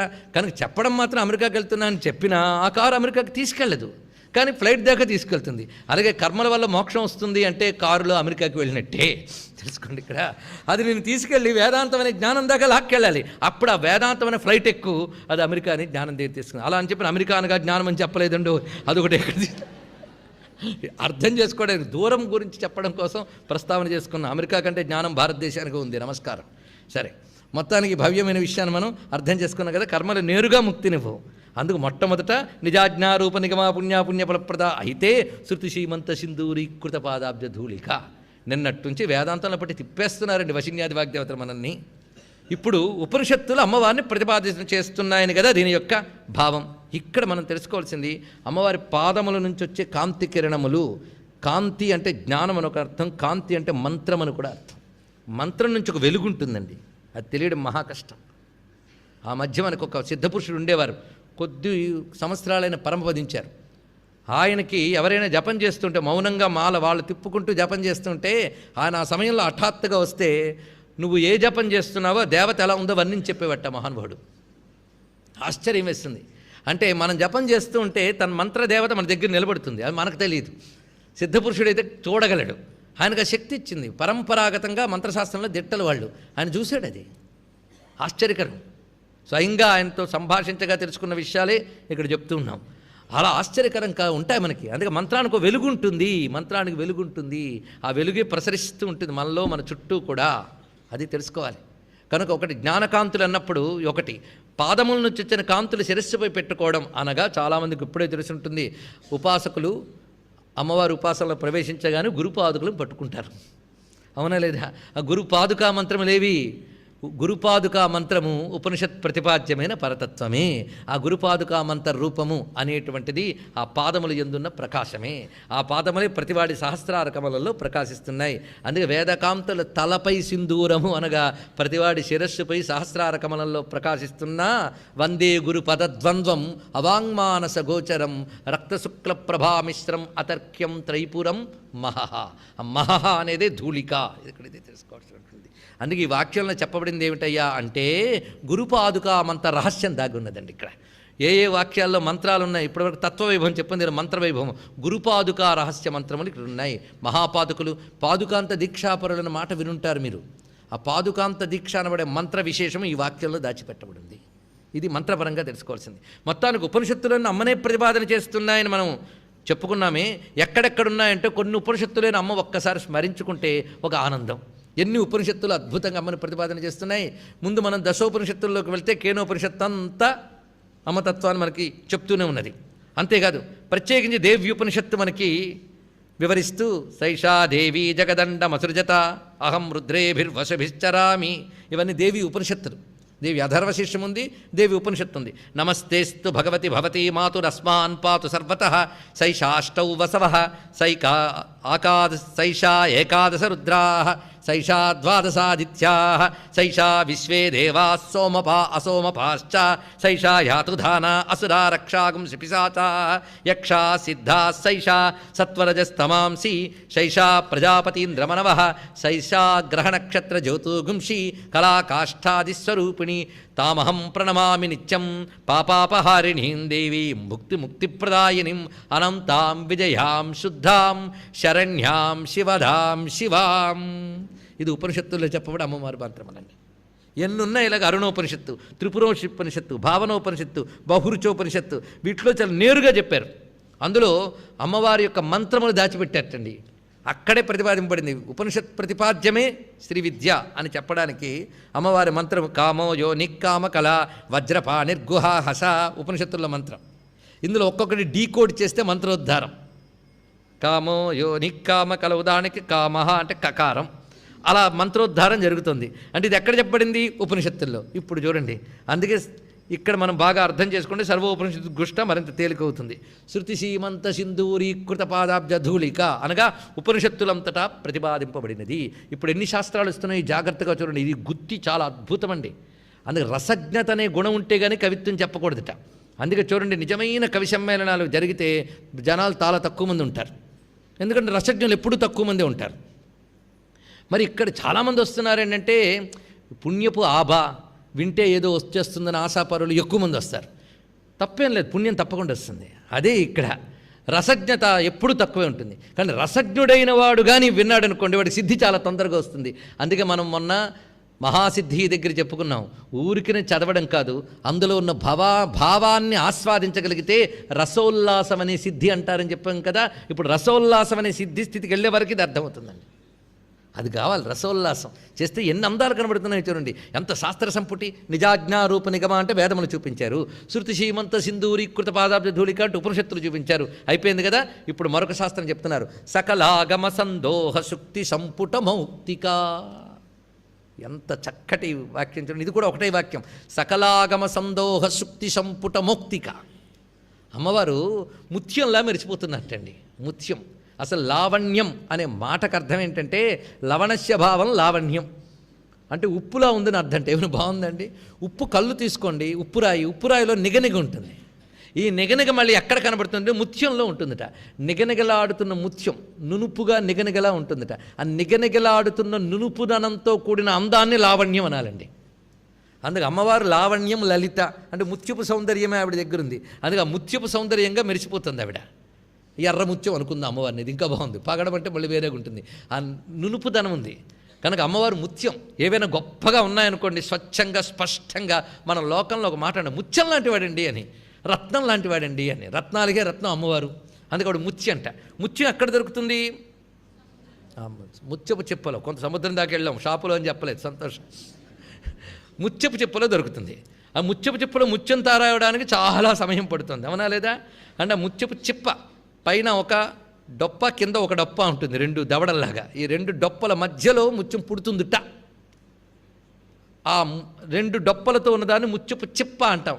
దీనికే సంస్కృతంలో సుక్తి సంపుటము అంటారు. సుక్తి సంపుటం రెండు కలిసి ఉన్నాయి కనుక సంపుటం.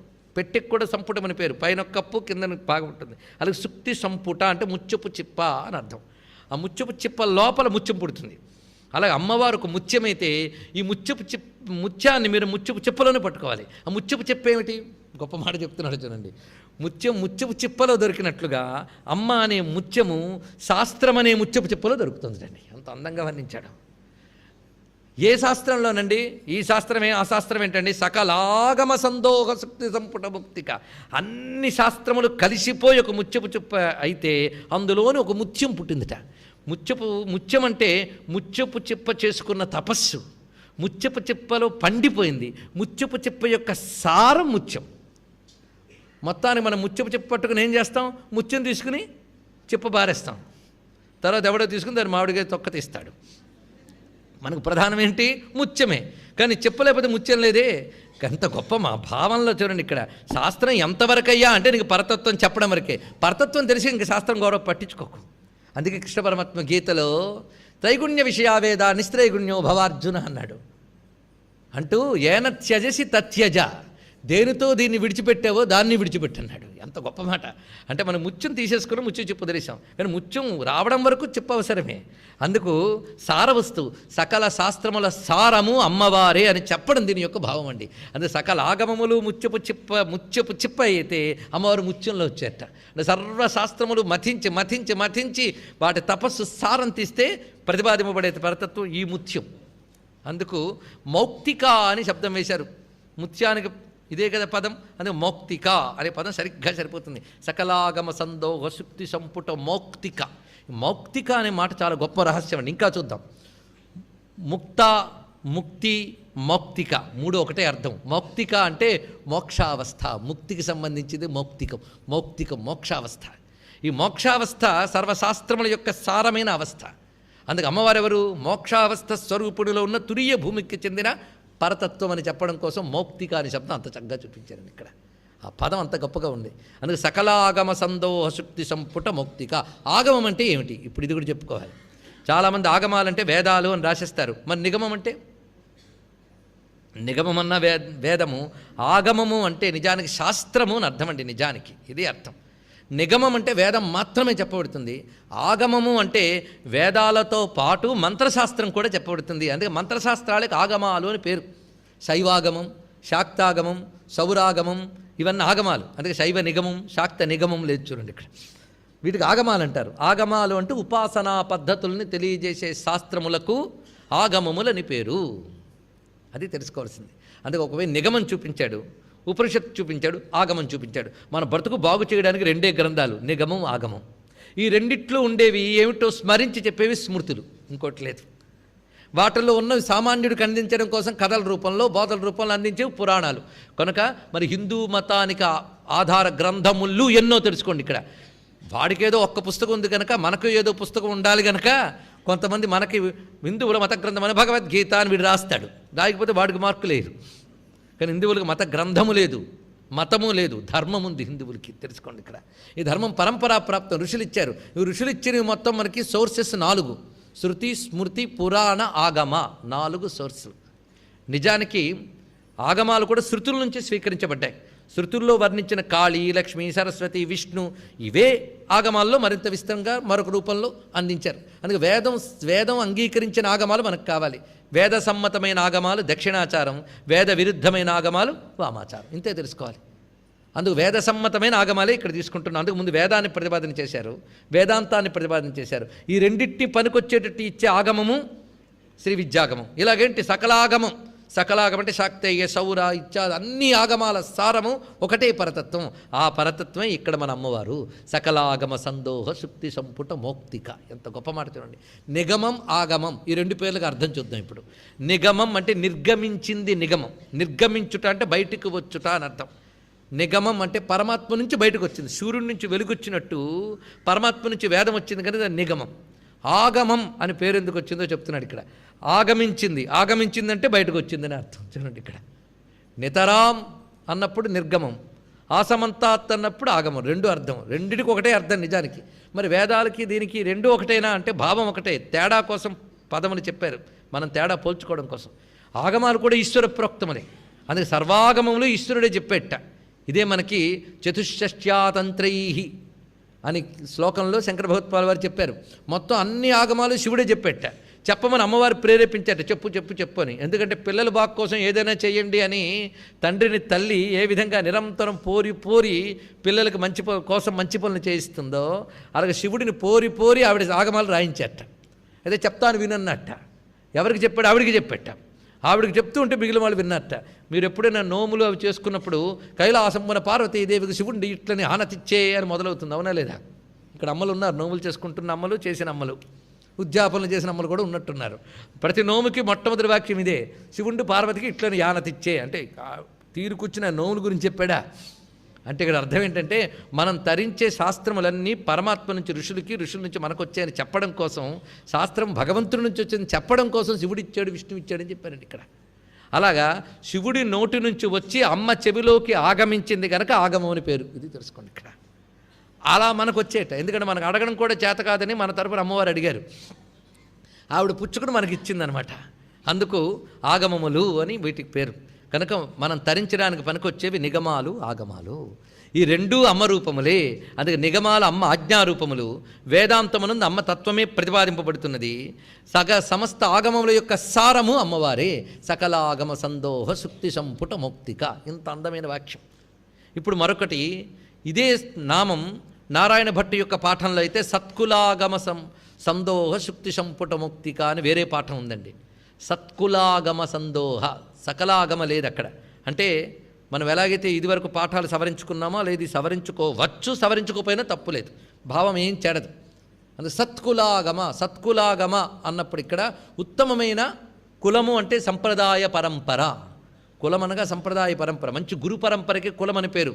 కులామృతైకరసిక దగ్గర మనం చెప్పుకున్నాం కనుక సత్కుల, చక్కని గురు పరంపరతో వచ్చినటువంటి ఆగమముల అన్నిటి యందు ప్రతిపాదింపబడిన సారవస్తువు ఈవిడే. ఈ సారవస్తువును పట్టుకుంటేనే మోక్షం లభిస్తుంది. అందుకే మౌక్తిక అనే మాటలో ముక్తిని ధ్వనింపజేశాడండి అక్కడ. అది అర్థం. ముక్తినివ్వడానికే పనికొస్తుంది. అమ్మ తత్వం తెలిస్తేనే ముక్తి. అది కాకుండా ఆగమాల్ని అంటే మంత్రాన్ని, ఉపాసన్ని అమ్మవారి తత్వం తెలుసుకోకుండా కోరికల కోసం వాడుకుంటే మౌక్తిక లేదు. ఇంక మనకి ముత్యపు చెప్ప అది అనమాట. మన చెప్ప కాదు కదా, సారం కావాలి. అందుకే సార వస్తువు దొరికే వరకు సాధన చేయమని చూపిస్తున్నాడు ఇక్కడ. సత్కులాగమ సందోహ శుక్తి సంపుట మౌక్తిక. మొత్తానికి నిగమాలు కానీ ఆగమాలు ఎందుకోసం పుట్టాయండి? మనకు చతుర్విధ పురుషార్థాలు ఇవ్వడానికే కదా. కనుక అమ్మవారు ఈ 4 పురుషార్థాలు మనం ఇవ్వడం కోసమనే వేదములు, వేదాంతములు, ఆగమాలు ఏర్పాటు చేసిందండి. అందుకే పురుషార్థప్రద. ఎంత అనుబంధం చూడండి, ఆశ్చర్యం. పురుషార్థప్రద, పురుషార్థములు ఇచ్చినది అని అర్థం ఇక్కడ. అంటే పురుషార్థాలు ఎన్ని? 4. ధర్మ, అర్థ, కామ, మోక్షములు. పేర్లు అందరికీ తెలుసు. ఆశ 4 మీద ఉండదు అందరికీ, 2 మీదే ఉంటుంది. ధర్మ మోక్షాల మీద కాదు. దేని మీద? అలా చెప్పచ్చా అర్ధకామాల మీదండి అని? 4 మీద మనకుంది. ధర్మార్థ కామ మోక్షాలు. కొందరు నా మోక్షం మీదే ఉందండి అంటాడు. ఈ లోపల వార్త వస్తుంది, మీ ఇంట్లో ఏదో ప్రమాదం జరిగింది, అయ్యో తర్వాత వస్తానండి అంటాడు. కబుర్లు వద్దండి. మనకి అర్థకామాలు కూడా కావాలి. కోరికలు లేకపోయినా అవసరాలు ఉంటాయి, బ్రతుకున్నంతకాలం కావాలి. అందుకే అమ్మవారు ఒక గొప్ప కోరిక కోరుకున్నట్ట. పిల్లలు బాగుపడడానికి ఏదైనా శాస్త్రం ఈయన ఆయన అడిగింది స్వామివారిని. ఆలోచించాడు, ఇస్తున్నాలే, ఇచ్చాడు. ఆరోగ్యానికి ఈ మంత్రం, భోగానికి మంత్రం, ఐశ్వర్యానికి మంత్రం, ఆయుష్కి మంత్రం, అబ్బా బోళ్ళు తయారు చేసేట అలా ఉంది అన్నాడు. నాకేం నచ్చలేదండి ఆవిడ. ఇదేమిటి, ఇదేగా వాళ్ళకి కావాలి అని. వాళ్ళకి అది కావాలేమో కానీ వాళ్ళకి ఇది సరిపోదు. ఇవి ఇస్తుంటే ఎప్పుడు ఎంతకాలం వాటితో ఆడుకుంటుంటారు. మా పిల్లలకి ఏదో మంచి పని చేయండి అని అడిగితే చాక్లెట్ పెట్టుకొనిస్తే అలా ఉంటుందండి. ఇదే పిల్లలకు నువ్వు ఇచ్చే ఆస్తి, చాక్లెట్ పెట్లా. ఈ లౌకికమైనవి ఎంతకాలం చెప్పు. సరే, నాకు కావాల్సింది పిల్లలకి లౌకికమైన కోరికలు తీరాలి, మోక్షము రావాలి, రెండూ కావాలి. అవ్వా కావాలి, బొవ్వా కావాలి, రెండు కుదరదు, ఏదో ఒకటే అన్నట్టు ఆయన. నిజమండి, మోక్షం కావాలంటే భోగం ఉండదు, భోగం ఉంటే మోక్షం ఉండదు, రెండు కష్టం. కష్టం కనుక మిమ్మల్ని అడిగానండి. ఏదైతే ఎవడైనా తేలిగ్గా చేస్తాడు. రెండూ ఇవ్వగలిగే విద్య ఇవ్వడం మహా కష్టం కదా. సాధారణంగా భోగం కావాలంటే వేదం దగ్గరికి వెళ్ళాలి, మోక్షం కావాలంటే వేదాంతం దగ్గరికి వెళ్ళాలి. రెండూ ఒక్కచోట ఇవ్వడానికి ఏదైనా తయారు చేయమని మిమ్మల్ని అడుగుతున్నాను అన్నదిట. నువ్వు చేయలేవా అంటే నేను చేయించుతానందిట ఆవిడ పని అది. ఆఖరికి పునస్త్వం నిర్బంధాత్, గట్టిగా నిర్బంధించింది రండి. ఆయనకి పొద్దున్న లేచిన దగ్గర నుంచి చేశారా ఇదే పని. ఎంత నిర్బంధించిందో ఆఖరి విసిగిపోయి సరే తయారు చేస్తున్నానులే అన్నాడు. దానికంటూ మళ్ళీ వేషం మార్చుకున్నాడు. చూడండి, మనం పూజ చేసినప్పుడు ఒక వేషం, వంట వండేటప్పుడు ఒక వేషం, వర్క్ చేసేటప్పుడు ఒక వేషం, అవునా లేదా? అందుకు ఆఫీస్కి వెళ్తే యూనిఫారం వేసుకుని వర్క్ చేయాలి. అలాగే ఈయన కూడా ఈ రెండూ ఇవ్వడానికి ఒక శాస్త్రం తయారు చేయడానికి వేషం మార్చుకున్నట్ట. దక్షిణామూర్తి వేషం వేసేసుకున్నాడు. వేసుకుని ఒక దగ్గరకు వచ్చి తయారు చేసేటండి ఒక శాస్త్రాన్ని. ఇదిగో తయారు చేశా, ఇది కానీ పట్టుకుంటే ఇహానికి కావలసిన భుక్తి వస్తుంది, పరమార్థానికి కావలసిన ముక్తి వస్తుంది. అలాంటి శాస్త్రం తయారు చేసిన అమ్మాయి ఇదే నాకు కావాలంది. ఇదంతా నీ గురించే అన్నాడు. అవును, మన ఇద్దరి గురించి అంది ఆవిడ. అలాగా పురుషార్థప్రద, ధర్మ అర్థ కామములు లౌకికములు, మోక్షం అనేది పరమార్థం. 4 ఇవ్వగలిగే విద్య పేరు శ్రీ విద్య. అదే అమ్మ యొక్క రూపము. ఇది తయారు చేయించింది. అందుకే ఆ రూపముగా మనకు పురుషార్థప్రద అని చూపిస్తున్నారు. పురుషార్థప్రద ఆవిడ పురుషార్థములన్నీ ఇస్తుందండి. అందుకే గొప్ప మాట చెప్పారు. ఆరోగ్యార్థే అర్చయేత్ సూర్యం, ధర్మ మోక్షాయ మాధవం, శివం ధర్మార్థ మోక్షాయ. చూడండి, ఆరోగ్యం కోసం సూర్యుడిని ఆరాధన చేయాలట. ఇది చాలా ప్రధానం. అది లేకపోతే ఏదీ లేదు. చుట్టూ సంపదలున్నా అనుభవించడానికి ఆరోగ్యం ఉండాలి, అంతే కదా. లేకపోతే ఏం పర్వాలేదని డబ్బు ఉంటే నన్ను మోయడానికి నలుగురిని పెట్టుకుంటారంటే బాగోదు. తాను నడవగలిగితేనే ఐశ్వర్యం. అందుకే ఇక్కడ ఆరోగ్యార్థే అర్చయేత్ సూర్యం, ధర్మ మోక్షాయ మాధవం, ధర్మం కోసం మోక్షం కోసం విష్ణువుని ఆరాధించాలట. శివం ధర్మార్థ మోక్షాయ, ధర్మార్థ మోక్షాలకి శివుణ్ణి ఆరాధించాలట. చతుర్వర్గాయ చండికాం, 4 కావాలంటే అమ్మవారిని ఆరాధించండి అని చెప్పాడు. ఇక్కడ ఎంత గొప్పగా చెప్పాడు. ఇది చెప్పాడు కదా విష్ణువుని తగ్గించాడని మొహాలు చూడొద్దు, శివుని తగ్గించాడు ఇంకోరు చూడొద్దు. ఇక్కడ అన్ని అమ్మవారి రూపాలే. దీనిని పారమ్యం అంటారు. ఏ శాస్త్రం చెప్పినప్పుడు ఆ శాస్త్రం నిష్ఠ కలిగించడం కోసం. కానీ చతుర్వర్గాయ చండికాం, 4 కావాలంటే ఎవరిని ఆరాధన చేయాలి? ఎంతే నమ్మండి. అమ్మ చూడండి, తండ్రేమో పిల్లాడు కష్టపడితే కష్టపడ్డాడు కానీ వీడికేమో ఫస్ట్ ర్యాంక్ కావాలంటాడు. తల్లి అంటుంది కష్టపడ్డా మధ్య మధ్యలో వాడి సుఖంగా తిండి తిప్పలు చూసుకోవాలి కదండి అంటుంది తల్లి అండి. అది తల్లి. అందుకే చతుర్వర్గాయ చండికాం, అమ్మనగానే ఇంత గొప్ప ఉందండి. అందుకే ఏర్చయంతి పరాంశక్తం విధినా అవిధినాపివా నతే సంసారినో నూనం ముక్తా ఏవన అసంశయ. తెలిసి కానీ తెలియక కానీ ఎలాగైనా అమ్మవారిని ఆరాధించడం అంటే మొదలు పెట్టేస్తే వాడిని మరి సంసారి అనకూడదట, వాడు ముక్తుడని అనాలట. ఎందుకంటే వాడు మరి సంసారంలో పడ్డు, వాడు మోక్షం ఎప్పుడైనా తప్పకుండా పొంది తీరతాడు. ఎంత అభయమిస్తుందండి. అందుకే పురుషార్థప్రద. దాంతో ఏమైంది? జీవుడు పరిపూర్ణుడైపోయే లేదా? పరిపూర్ణ స్థితి అంటే పరిపూర్ణం అంటే అమ్మవారేగా. అందుకు వాడిని పరిపూర్ణం చేసే పూర్ణస్వరూపుని కనుక పూర్ణ. గొప్ప మాట, పూర్ణ. అందుకే అమ్మవారి దీక్ష గట్టిగా వచ్చేస్తే పూర్ణ దీక్షాపరులు అని వ్యవహారం వాడతాం. పూర్ణ దీక్ష అంటే ఏంటి అర్థం? చిట్ట చివరి పేజీ కూడా చెప్పాడు మా. అది కాదు పూర్ణ దీక్ష అంటే. పూర్ణ దీక్ష అంటే బ్రహ్మ విద్య పరంగా అన్వయించడమే. అక్కడికి తీసుకుపోవాలి మనల్ని. నా పూర్ణ దీక్ష ఇచ్చేసారండి. దీక్ష ఇచ్చినంత మాత్రాన గొప్పవారు అయిపోరండి. సాధన చేస్తే గొప్పవారు అవుతారు. కొంతమందికి దీక్షాపరులు ఇలా గురుగారు దీక్షిస్తారు లేదా వెంటనే బోర్డు పెడతారు వాడు. పూర్ణ దీక్షాపరులు, పాదుకాన్ దీక్షాపరులు, ఫలానా ఉపాసకులు. ఈ మధ్య టీవీల్లో కూడా వస్తున్నాయి, ఫలానా దేవతా ఉపాసకులు సంప్రదించండి అని. వీళ్ళకి ఇహం కాదు కూడా పరం కూడా లభించదు, ఏమనుకోవద్దు. శాస్త్రం చెప్తుంది ఉపాసకులు అని చెప్పుకోకూడదండి. ఇది వ్యవహారం కాదు. ఎవడైనా చెప్తే వద్దు బాబు అని చెప్పాలి ఇక్కడ. అది వేరే విషయం. కొంతమందికి తెలిసిపోయితే వేరే విషయం, తెలియజేసుకోకూడదు. అది దాని వ్యాపారం చేయకూడదు. వాడిని సంప్రదించండి, వాడు ప్రతి నెలా చెప్తాడు, హోమం చేస్తాడు, మీ కష్టాలను తీర్చేస్తాడు. వాడు మంత్ర వ్యాపారి. పనిచేస్తే చేయొచ్చు, అంత ఐహికం ఎందుకు చెప్పినట్టు ఇక్కడ ఇవన్నీ కూడా. కానీ వాడు పరం రాదండి. మంత్రాన్ని వ్యాపారం చేసినందుకు మరొక భయంకరమైన జన్మలు వస్తాయి తర్వాత. ఇలా అనుకుంటున్నది ఏమనుకోవద్దు, శాస్త్రంలో ఉన్నది సరిగ్గా చెప్పుకుందాం. అందుకే ఇప్పుడు ఏం చెప్తున్నాడు? పూర్ణ పూర్ణ, ఆవిడ పూర్ణ విద్య, శ్రీ విద్య పూర్ణ విద్య. పూర్ణ విద్య అనగా బ్రహ్మ విద్య. అయితే కేవలం మోక్షమేనా? అందుకేనండి లలితా శాస్త్రానికి రానన్నాను. అంత మోక్షమేట, ఇహానికి పనికొచ్చేవేం లేవుట. అందులో వచ్చిన దగ్గర నుంచి తైత్రీయమని, మాండూక్యమని, పరతత్వమని, శృతిశీమంతమని మరింత విసుగు ఏం లేదుట. ఇది కూడా ఇస్తుందిట. అందుకే ఆవిడ పూర్ణ అయిన బ్రహ్మమే కాకుండా భోగిని. తర్వాతి మాట భోగిని, పూర్ణ భోగిని. భోగం అంటే ఇహలోక పరలోక సుఖములు భోగములు. ఆ భోగములన్నీ ఆవిడ స్వరూపాలే. ఇవాళ నువ్వు అన్నం తిన్నావంటే ఆవిడ అన్నంలో శక్తి ఉంటే కానీ నీకు లేదు. అందుకే ఆ భోగములన్నీ ఆవిడ రూపములే అని తెలిసి ఏవైనా భోగించు, ఎంత గొప్పగా ఉంటాయి. అందుకే భోగిని, భోగములు కలది. భోగము అనగా నిజానికి పదార్థాలు కావు, ఆనందం అని అర్థం. అంతే కదా, ఆనందమే భోగము, అనుభవము, ఆనందానుభవం. కనుక భోగిని అంటే ఆనంద అనుభవ స్వరూపిణి. ఇది అసలైన ఇంకో అర్థం. కనుక పూర్ణాభోగిని అంటే మోక్షము లోకసుఖము రెండు ఇస్తున్నది, రెండు రూపములైనది అని అర్థం చెప్పుకోవచ్చు. భోగిని అంటే ఆనంద స్వరూపిణి, ఇది అర్థం చెప్పుకోవాలి. ఇప్పుడు తర్వాత అద్భుతమైన విషయం భువనేశ్వరి. ఇది చిన్న మాట కాదండో, ఇది చాలా ప్రధానమైనది. దశమహావిద్యల్లో చివరి విద్య భువనేశ్వరి. అవునా లేదా? ఈ భువనేశ్వరి విద్యా విషయములన్నీ తర్వాత గుప్పించుతాడు. ఇక్కడి నుంచి భువనేశ్వరి విద్య విజృంభిస్తుంది మనకి. భువనేశ్వరి ఒక పెద్ద మంత్రశాస్త్రం. ఒక్క అక్షరమే ఏంటో చెప్తారా? చెప్పరు. ఒకవేళ ఏదో అర్థం కోసం చెప్పినా చేసేయకూడదు. కొన్ని బీజాక్షరాలు వెంటనే చెప్పినా గురువు ఉపదేశం లేనిది చేయొద్దని మాత్రం చెప్తూనే ఉంటాం. చెప్పలేదు అంటే చేసుకోవచ్చు. అందుకే వీలైనంత వరకు ఏకాగ్రంగా ఒంటి మీద తెలివి పెట్టుకుని చెప్పడం జరుగుతున్నది. చెప్పడం జరుగుతున్నదంటే చెప్పిస్తుంది ఆవిడ కనుక. పొరపాటున కూడా ఇక్కడ చెప్తున్నాననే మాట లేదు.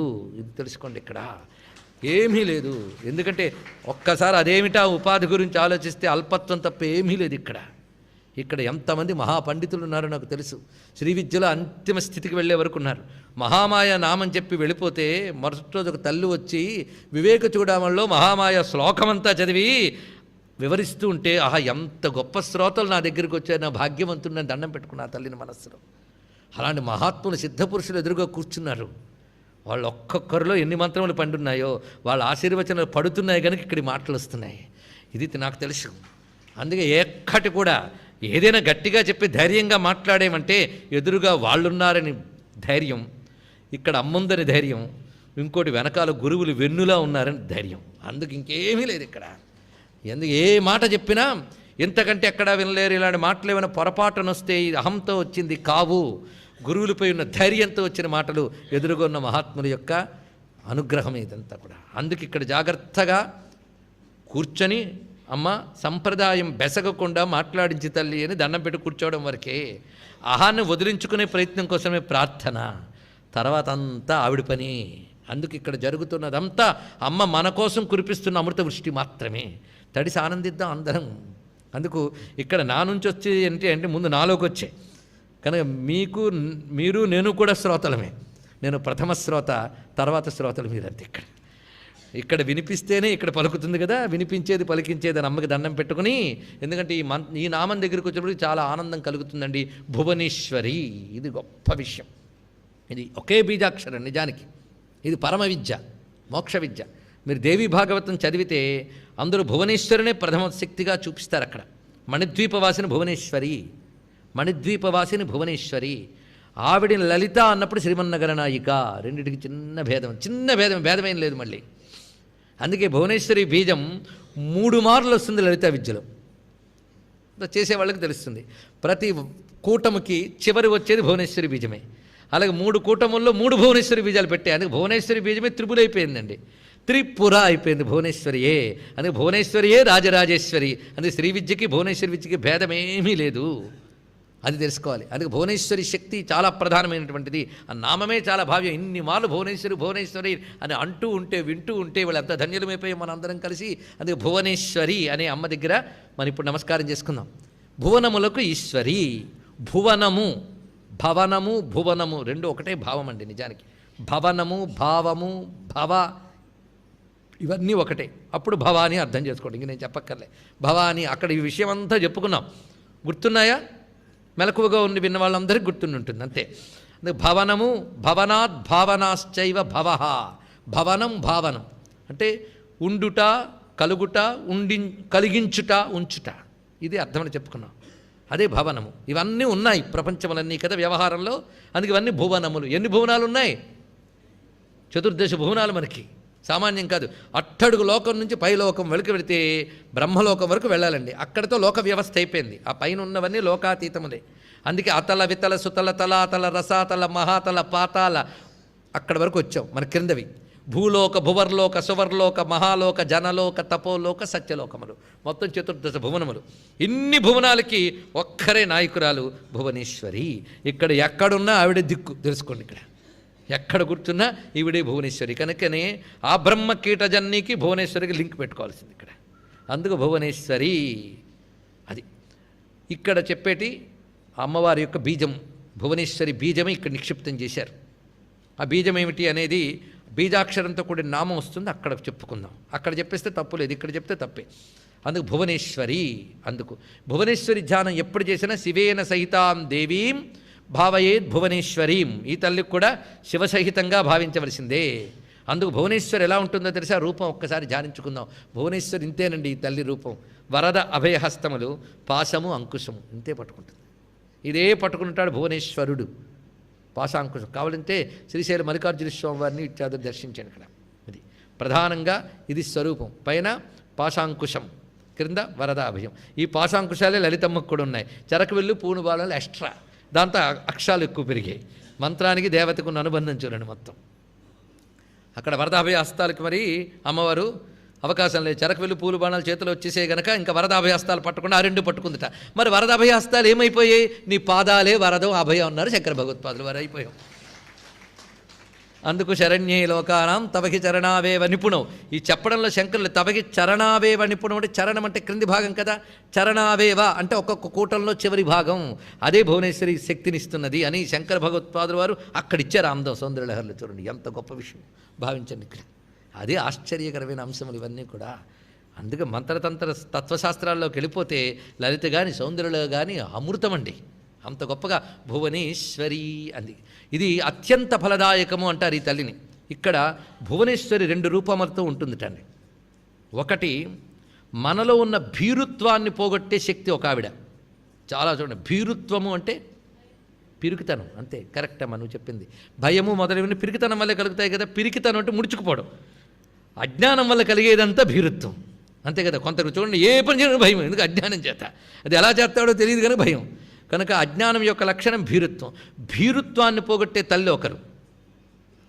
భీరుత్వాన్ని పోగొట్టే తల్లికి భైరవి అని పేరు. ఇప్పుడు మరొక అర్థం వచ్చి చూడండి.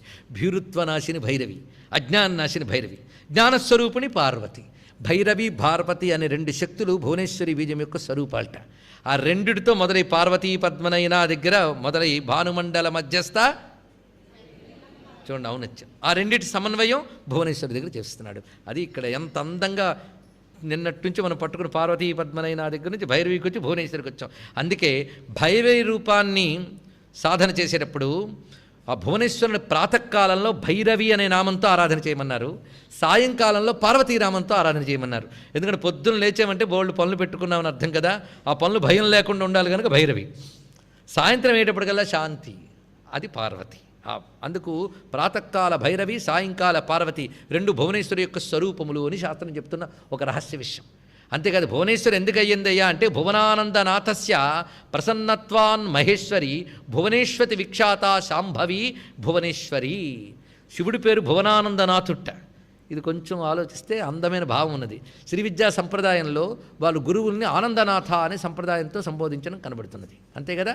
ఎందుకంటే శ్రీ విద్యలో 2 రకాల సంప్రదాయాలకి, ఒక సంప్రదాయానికి దక్షిణామూర్తి గురువు, ఒక సంప్రదాయానికి ఆనంద భైరవుడు గురువు.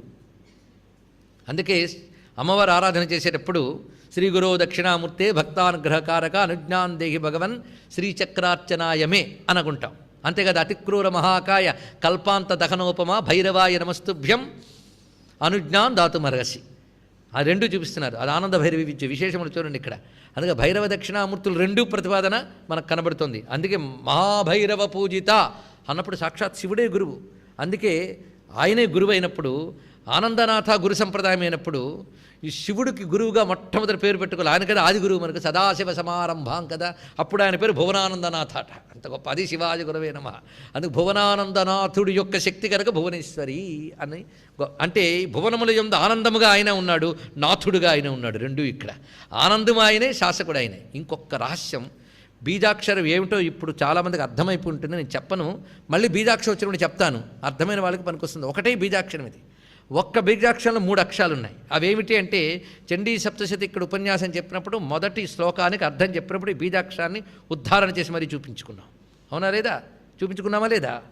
ఆ బీజాక్షరము, ఆ బీజాక్షరంలో ఉన్న అక్షరాలు మొత్తం మనకి 3, చివరికి నాదం. ఆ మొట్టమొదటిది ఆ ఏకాక్షరేపి, చూడ్డానికి ఒక్క అక్షరంగా కనబడుతోందిట. మొత్తం 4 శక్తులు అందులో కలిసిపోయాయి. 4 శక్తులు సామాన్యం కాదయ్యా. దక్షిణామూర్తి సంహిత అనే గ్రంథంలో ఉన్న వాక్యం చూడండి, భువనేశ్వరి బీజంలో ఉన్న రహస్యాన్ని చూపిస్తున్నాడు.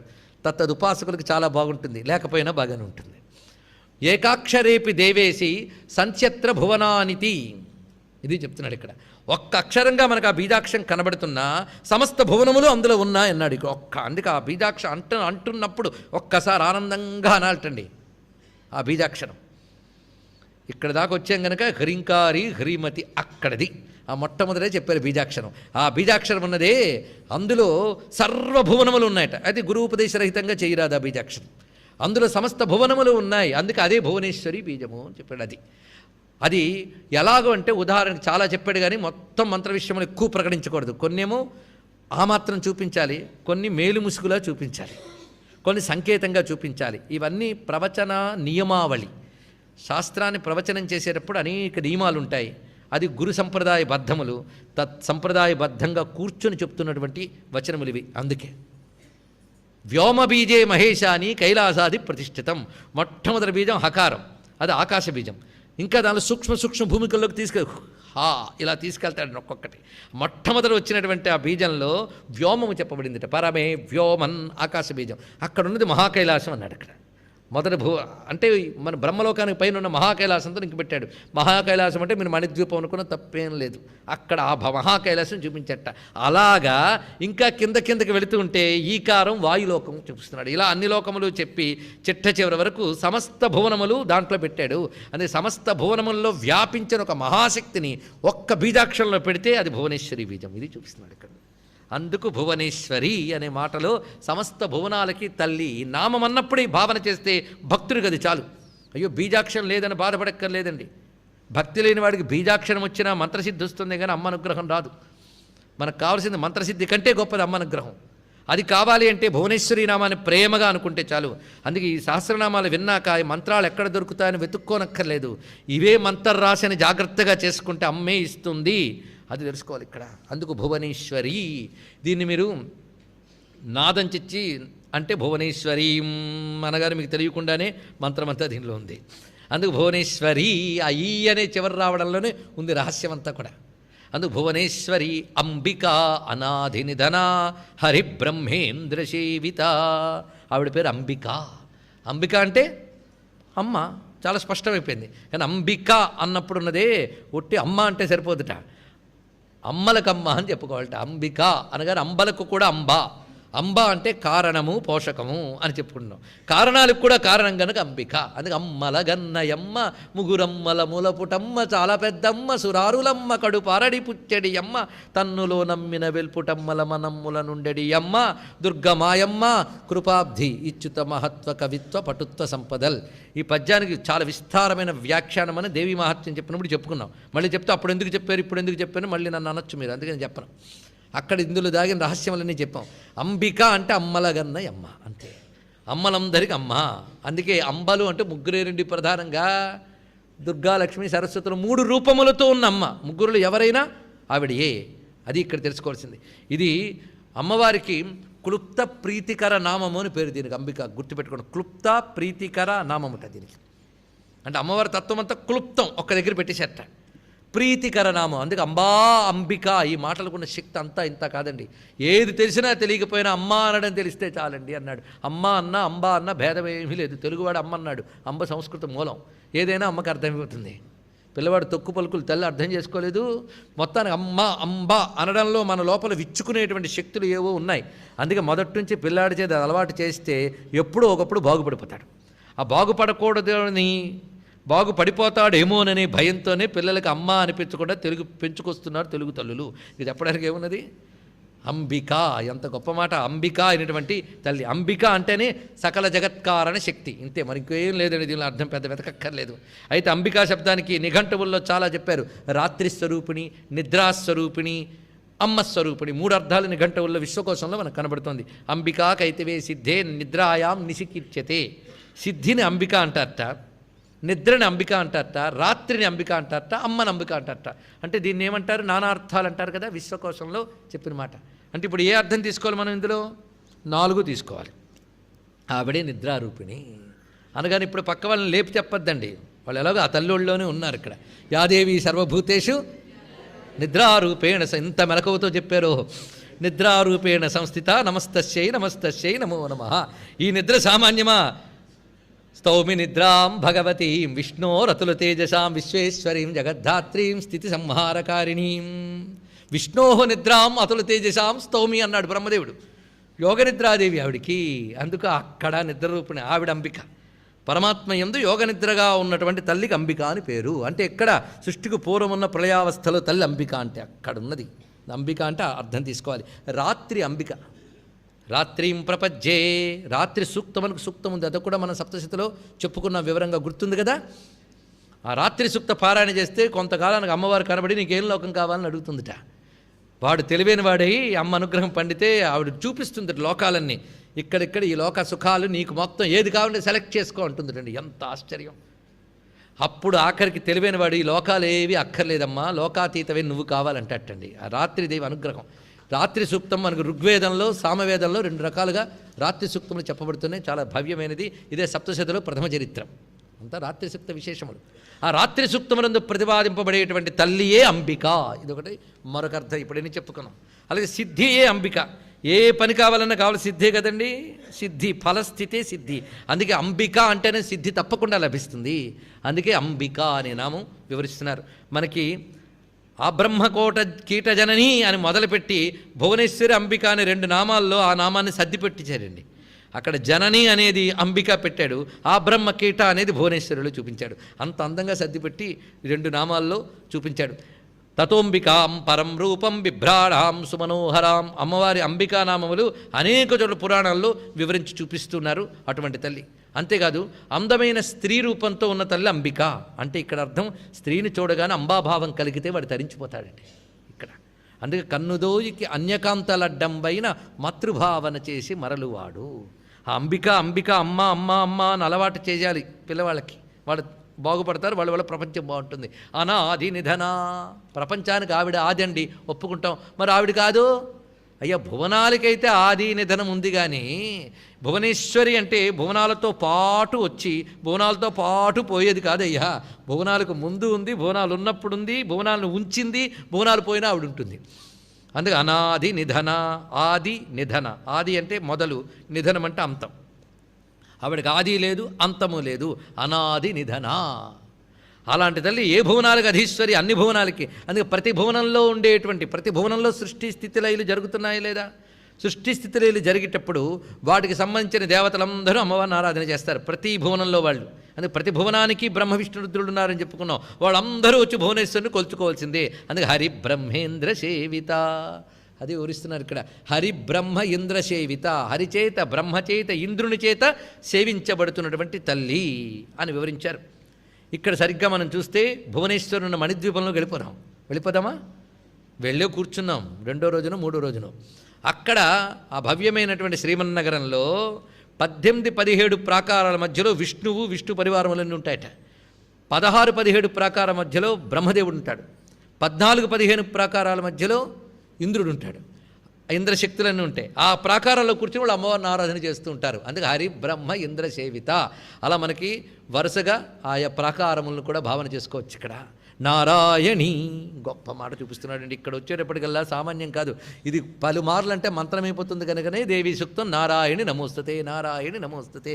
నారాయణి దివ్యమైన నామం ఇది. అమ్మవారు నారాయణి. పుంలింగంలో నారాయణ, స్త్రీలింగంలో నారాయణి. అమ్మవారి విశేషం ఏంటంటే మీరు ఏ దేవతనామో ఆ దేవతకే. కొన్ని చోట్ల ఇద్దరికీ సరిపోతుంటాయి, కానీ అమ్మవారి దగ్గర ప్రతి దేవతానామం సరిపోతుంది. శివ, శర్వాణి, శాంకరి అంత చెప్పారో ఆ తల్లికి మీరు నారాయణి, వైష్ణవి అంతా చెప్తాం. బ్రాహ్మి అంటాం, ఐంద్రి అంటాం, కౌమారి అంటాం. సర్వదేవతల నామాలు అమ్మవారికి వ్యవహారం ఉంటుందండి ఇక్కడ. అంటే అర్థం ఏంటి? సర్వదేవతల శక్తి అమ్మవారే గనుక అమ్మవారు సర్వదేవతాత్మిక. అందుకే నారాయణి. నారాయణి అంటే పరబ్రహ్మ యొక్క పేరండి, కొట్టలేదు. పుంలింగంలో ఉంటే నారాయణ అన్నారు. అందుకే నారాయణ అంటే ఏమిటో నారాయణి అన్న అదే. విష్ణువెవరో వైష్ణవావిడే, ఏమీ భేదం లేదు అది.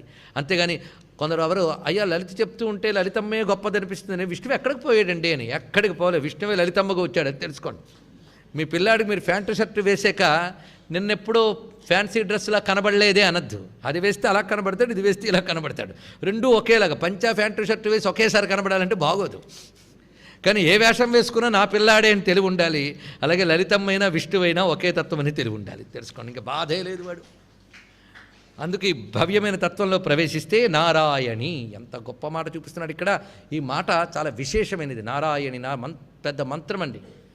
పెద్ద మంత్రం కాకపోతే ఆర్తా విషణ్ణా శిథిలాశ్చ భీతా ఘోరేషు చ వ్యాధిషు వర్తమానా సంకీర్త్య నారాయణ శబ్దమాత్రం విముక్త దుఃఖాసుకునోభవంత అవుతుందా? లేకపోతే శుంభాల గోలంతా పోగొట్టిన తర్వాత ఆ తల్లిని స్తుతిస్తూ వాళ్ళందరూ చేసింది నారాయణి నమోస్తుతే సర్వమంగళమాంగళ్యే శివే సర్వార్థ సాధికే శరణ్యే త్ర్యంబకే గౌరీ నారాయణి నమోస్తే. ఎంత గొప్ప మాట! నారాయణ శబ్దానికి ఎన్ని అర్థాలు ఉన్నాయో జాగ్రత్తగా పరిశీలించండి. అన్నీ గొప్ప అర్థములే.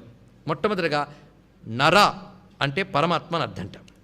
నరు అంటే జీవుడు కదండి, ఉంది దానికో అర్థం. దేనికదే తీసుకుందాం. ఎందుకంటే నర ఆత్మా తతో జాతాన్యాకాశీదీని నారాని కార్యాణి తాని కార్యాణి అయం కారణాత్మనా వ్యాప్నోతి అతశ్చతాన్యయనమస్యేతి నారాయణ. ఇది వైదికార్థం. నరుడంటే పరమాత్మ అండి, ముఖ్యంగా అదిగా. అందుకే నరహ నామం విష్ణు శాస్త్రంలో వస్తుంది, మీరు పరిశీలించండి. నరహ నరుడు అంటే సాగువాడు, వ్యాపించువాడు అని అర్థం. అంతే. పరమాత్మకే నర అని ఒక అర్థం. అలాంటి పరమాత్మ యొక్క పనులన్నీ నారములు, నర సంబంధమైనవి నారములు. పరమాత్మ యొక్క పనులు అంటే కార్యములు. పరమాత్మ కార్యమేమిటి? సృష్టి స్థితి లయలు, ఇవన్నీ నారములు. ఈ నారములైన సృష్టి స్థితుల యందు కారణంగా ఆవిడ వ్యాపించిపోయింది కనుక నారమైన పరమాత్మ యొక్క కార్యముల యందు కారణమున్నది. కార్యంలో కారణం ఉండదా? చిన్న ఉదాహరణ, కుండలో మట్టి లేదు, కుండకు కారణం ఏంటి? మట్టి. కుండలో ఉన్నదేంటి? మట్టి. కానీ కారణమైన మట్టి కార్యమైన కుండలో వ్యాపించినట్లుగా కారణమైన పరమాత్మ శక్తి కార్యమైన ప్రపంచంలో వ్యాపించిపోయింది. కనుక మనకు కనిపిస్తుంది ప్రపంచమేగా. కనుక ప్రపంచాన్ని ముందు చూస్తున్నావు కనుక ప్రపంచంలో వ్యాపించిపోయినది ఆయనే అని తెలుసుకోవడానికి నారాయణ. అది ఇక్కడ ఈ మాట చూపిస్తున్నాడు. అందుకే శంకర భగవత్పాల వరకు నిర్దేశించేశారు యతి సంప్రదాయంలో. యతి అయిన వాడు ఆశీర్వదించడాలు అవి చేయకూడదు. మనం వెళ్ళి దండం పెడితే దండం మనం పెట్టాం, ఆయన దృష్టిలో దండం కాదు. కొందరు అంటూ ఉంటారు, ఏమిటంటే ఆ స్వామీజీలు పాదుకా పూజలు చేయించుకుంటున్నారు, దండాలు పెట్టించుకుంటున్నారని. ఇవన్నీ సంప్రదాయాలు తెలియని వాళ్ళు ఆడే మాటలండి. తెలియకపోతే నోరు మూసి కూర్చోవాలి. మనం పూజ చేస్తున్నాం కానీ వాళ్ళు పూజ అనుకోరు, ఇది తెలుసుకోవాలి. వాళ్ళు కేవలం ఆశీర్వదించరు. గృహస్థ ఆశీర్వదించవచ్చు. గృహస్థుల్లో గొప్పవాళ్ళు ఉపాసకుల దగ్గరికి వెళ్తే ఆయుష్మాన్ భవ లేదా కళ్యాణమస్తు అనొచ్చు. సన్యాసి గారి కళ్యాణమస్తు అన్నాడా? ప్రాయశ్చిత్తం చేసుకోవాలి ఆయన. సన్యాసికి ఒక నియమం పెట్టాడు. అదే గౌడ భగత్వాలు వారు మాండుక్య కారికల్లో చెప్తున్నారు. నిరాశీహి నిర్నమస్కారా అన్నారు. ఇక్కడ వాళ్ళు ఆశీర్వదించరు, నమస్కరించరు. సన్యాసి నమస్కారం అండి అనకూడదు, సన్యాసి ఆశీర్వదించకూడదు. ఎందుకంటే సర్వం బ్రహ్మమయమైనప్పుడు ఆశీర్వచనం నమస్కారం బ్రాహ్మీ స్థితిలో ఉండదు. అది సాధనా దశలో సన్యాసి పాటించాలి. అది అందుకే వాళ్ళ పని ఒక్కటే నారాయణ స్మృతి. పరిశీలించండి. కేవలం జీవన్ముక్తులైన మహాత్ములు జగద్గురువులు మనకున్నారు ఇప్పుడు ప్రత్యక్షంగా. భారతీతీర్థ స్వామివారు అక్కడ వెళ్ళి దండం పెడతారు, ఏమంటారు? నారాయణ నారాయణ అంతే, నారాయణ నారాయణ అంతే, ఇంకేముండదు వాళ్ళ దగ్గర. నారాయణ స్మృతి, నారాయణ. ఆ నారాయణ అంటే నరుడైన పరమాత్మ యొక్క సర్వ కార్యంలో నీలో నాలో అంతా ఒకటే. ఆ ఒక్కటైన బ్రహ్మమే ఏకమని చెప్తున్నారు మనకి. ఎప్పుడైనా నారాయణ నారాయణ అంటే ఆయన ఆశీర్వచనం వచ్చేసింది కానీ ఇంకా నేను బాగుపడతాను అనడం కాదు. నారాయణ ఎందుకన్నారో అర్థం చేసుకుంటే అప్పుడు ఆయన అనుగ్రహం నిజంగా లభించినట్లు. ఆ నారాయణి అంటే ఇదే అర్థం. కార్యరూపమైన జగత్తియందు కారణమైన ఆ చైతన్యమే అమ్మవారు. ఇది నారాయణి. ఇది మొదటి భావన. ఇది ఒక అర్థం. రెండవ అర్థం చూడండి, నరుడు అంటే మానవుడని అర్థం. ఇది కూడా మనం సప్తశతి చెప్పినప్పుడు వివరంగా చెప్పాము, నాకు గుర్తు బాగా. మళ్ళీ చెప్పుకుంటే తప్పేం లేదు కదా. నరుడు అంటే సాగువాడు, రుణాతి గచ్చతి ఇది నరహ, సాగువాట. జీవులందరూ నరులే, అవునా లేదా? వీళ్ళు సాగిపోతేనే ఉన్నారు. లేదండి నేను సాగట్లేదు కూర్చున్నానండి అన్నాడు ఒక ఆయన, అయినా సాగిపోతున్నాడు వాడు కూడా. వాడు బతుకు అయిపోతుంది. ఎవరిది? ప్రతి వాడు మొదలెట్టేయండి వెళ్ళిపోతున్నాడు. అది ఈ ప్రపంచంలో అంతా జీవులందరి పేరేమిటి? నరులు. దీన్నంతటి గ్రూపుగా చెప్పాలంటే జీవుల సమూహం పేరు నారం. ఈ జీవులందరికీ అయనం, అయనం అంటే ఆశ్రయము, చోటు అని అర్థం. ఈ జీవులందరిలో అయనముగా, ఆశ్రయంగా, ఆధారంగా ఉన్నది ఎవరు? నారాయణి. సర్వజీవులకు ఆశ్రయ శక్తి, ఇది రెండవ అర్థం. అంతేకాదు సృష్టికి పూర్వస్థితిలో జగత్తంతా జలమయమైపోయిందట. ఈ జలమయ స్థితికి నారం అని పేరు. అంతా నశించిపోయినా నశించకుండా ఆవిడుంది. అందుకే నారము నీరము రెండు ఒకటే. అలానే ప్రళయకాల జలస్థితి యందు ఎవరు ఉన్నారో అది నారాయణ, నారాయణి. అందుకే ప్రళయకాల జలముల యందు వటపత్రం మీద తేలియాడుతూ కనబడ్డ స్వామివారిని నారాయణ అన్నాం ఇక్కడ. అదే అమ్మవారు, ఇంకే భేదం లేదు. అందుకే నారాయణి. రెండు భావాలు మనం చెప్పుకుంటున్నాం. ఆపో నారా ఇతి ప్రోక్త ఆపో వై నరసూనవ తా యదస్యయనం పూర్వం తస్మాన్ నారాయణ స్మృత. ఇది నారాయణ. అందుకే పెద్దవాళ్ళు ఈ చెప్పిందంతా ఒక్క మంత్రంతో వేదం చెప్పిందండి. కార్యమంతా కారణమే వ్యాపించిందయ్యా. కుండలో మొదటి నుండి చివరి వరకు మట్టే ఉంది. కుండ లోపల మట్టే, కుండ బయట కూడా మట్టే కనబడుతుంది మనకి. అందుకే యచ్చకించిత్ జగత్ సర్వం దృశ్యతే శ్రూయతే పివా అంతర్బహిశ్చ తత్సర్వం. చూసారా? వ్యాప్య నారాయణ స్థిత. అది ఆ మాట ఇక్కడ నారాయణి. అందుకే మహానుభావుడు వ్యాసదేవుడు ఈ నారాయణ మాధుర్యం తెలిసి అంటున్నాడు. తెలిస్తే అంత ప్రేమగా అంటాను తెలుసా? నారాయణాయ నమ ఇత్యయమేవ సత్య సంసార ఘోర విషసంహరణాయ మంత్ర శృణ్వంతు భవ్యమతయో యతయోస్తరాగా ఉచ్చైస్తరాముపదిశామ్యహమూర్ధ్వబాహు. రెండు చేతులెత్తి చెప్తున్నాయనయ్యా నారాయణాయ నమః. ఇది చాలు మన బతుక్కి అంటున్నాడు వ్యాసులు వారు. ఇంకేం కావాలి? అంత ఉంది ఇక్కడ. నారాయణాయ నమః అన్నాడు చూడండి జాగ్రత్తగా. అంతేగాని ముందు ప్రణవం చెప్పి తర్వాత నమో చెప్తే మాత్రం ఎలుగెత్తి చెప్పడం కాదు. ఎన్ని నియమాలు చూడండి, ఎంత జాగ్రత్తగా ఉంది. నారాయణాయ నమః ఇది ఎవరైనా ఎప్పుడైనా ఎక్కడైనా జపం చేసుకోవచ్చు. ఇదే మహామంత్రం. ఏది చేత కాకపోతే నారాయణ నారాయణ లేదా నారాయణి నమోస్తుతే ఏదన్నా. అందుకే నారాయణ అన్న నారాయణి అన్న అమ్మవారే. అందుకే నారాయణ నమోస్తుతే శరణాగత దీనార్థ పరిత్రాణ పరాయణి ఆశ్రయశక్తి కనుకనే సర్వస్యార్తి హరే దేవి నారాయణ నమోస్తుతే. అయితే నారాయణి అనగానే విష్ణువు శివుడు, విష్ణువు అమ్మవారు అంతే కదా.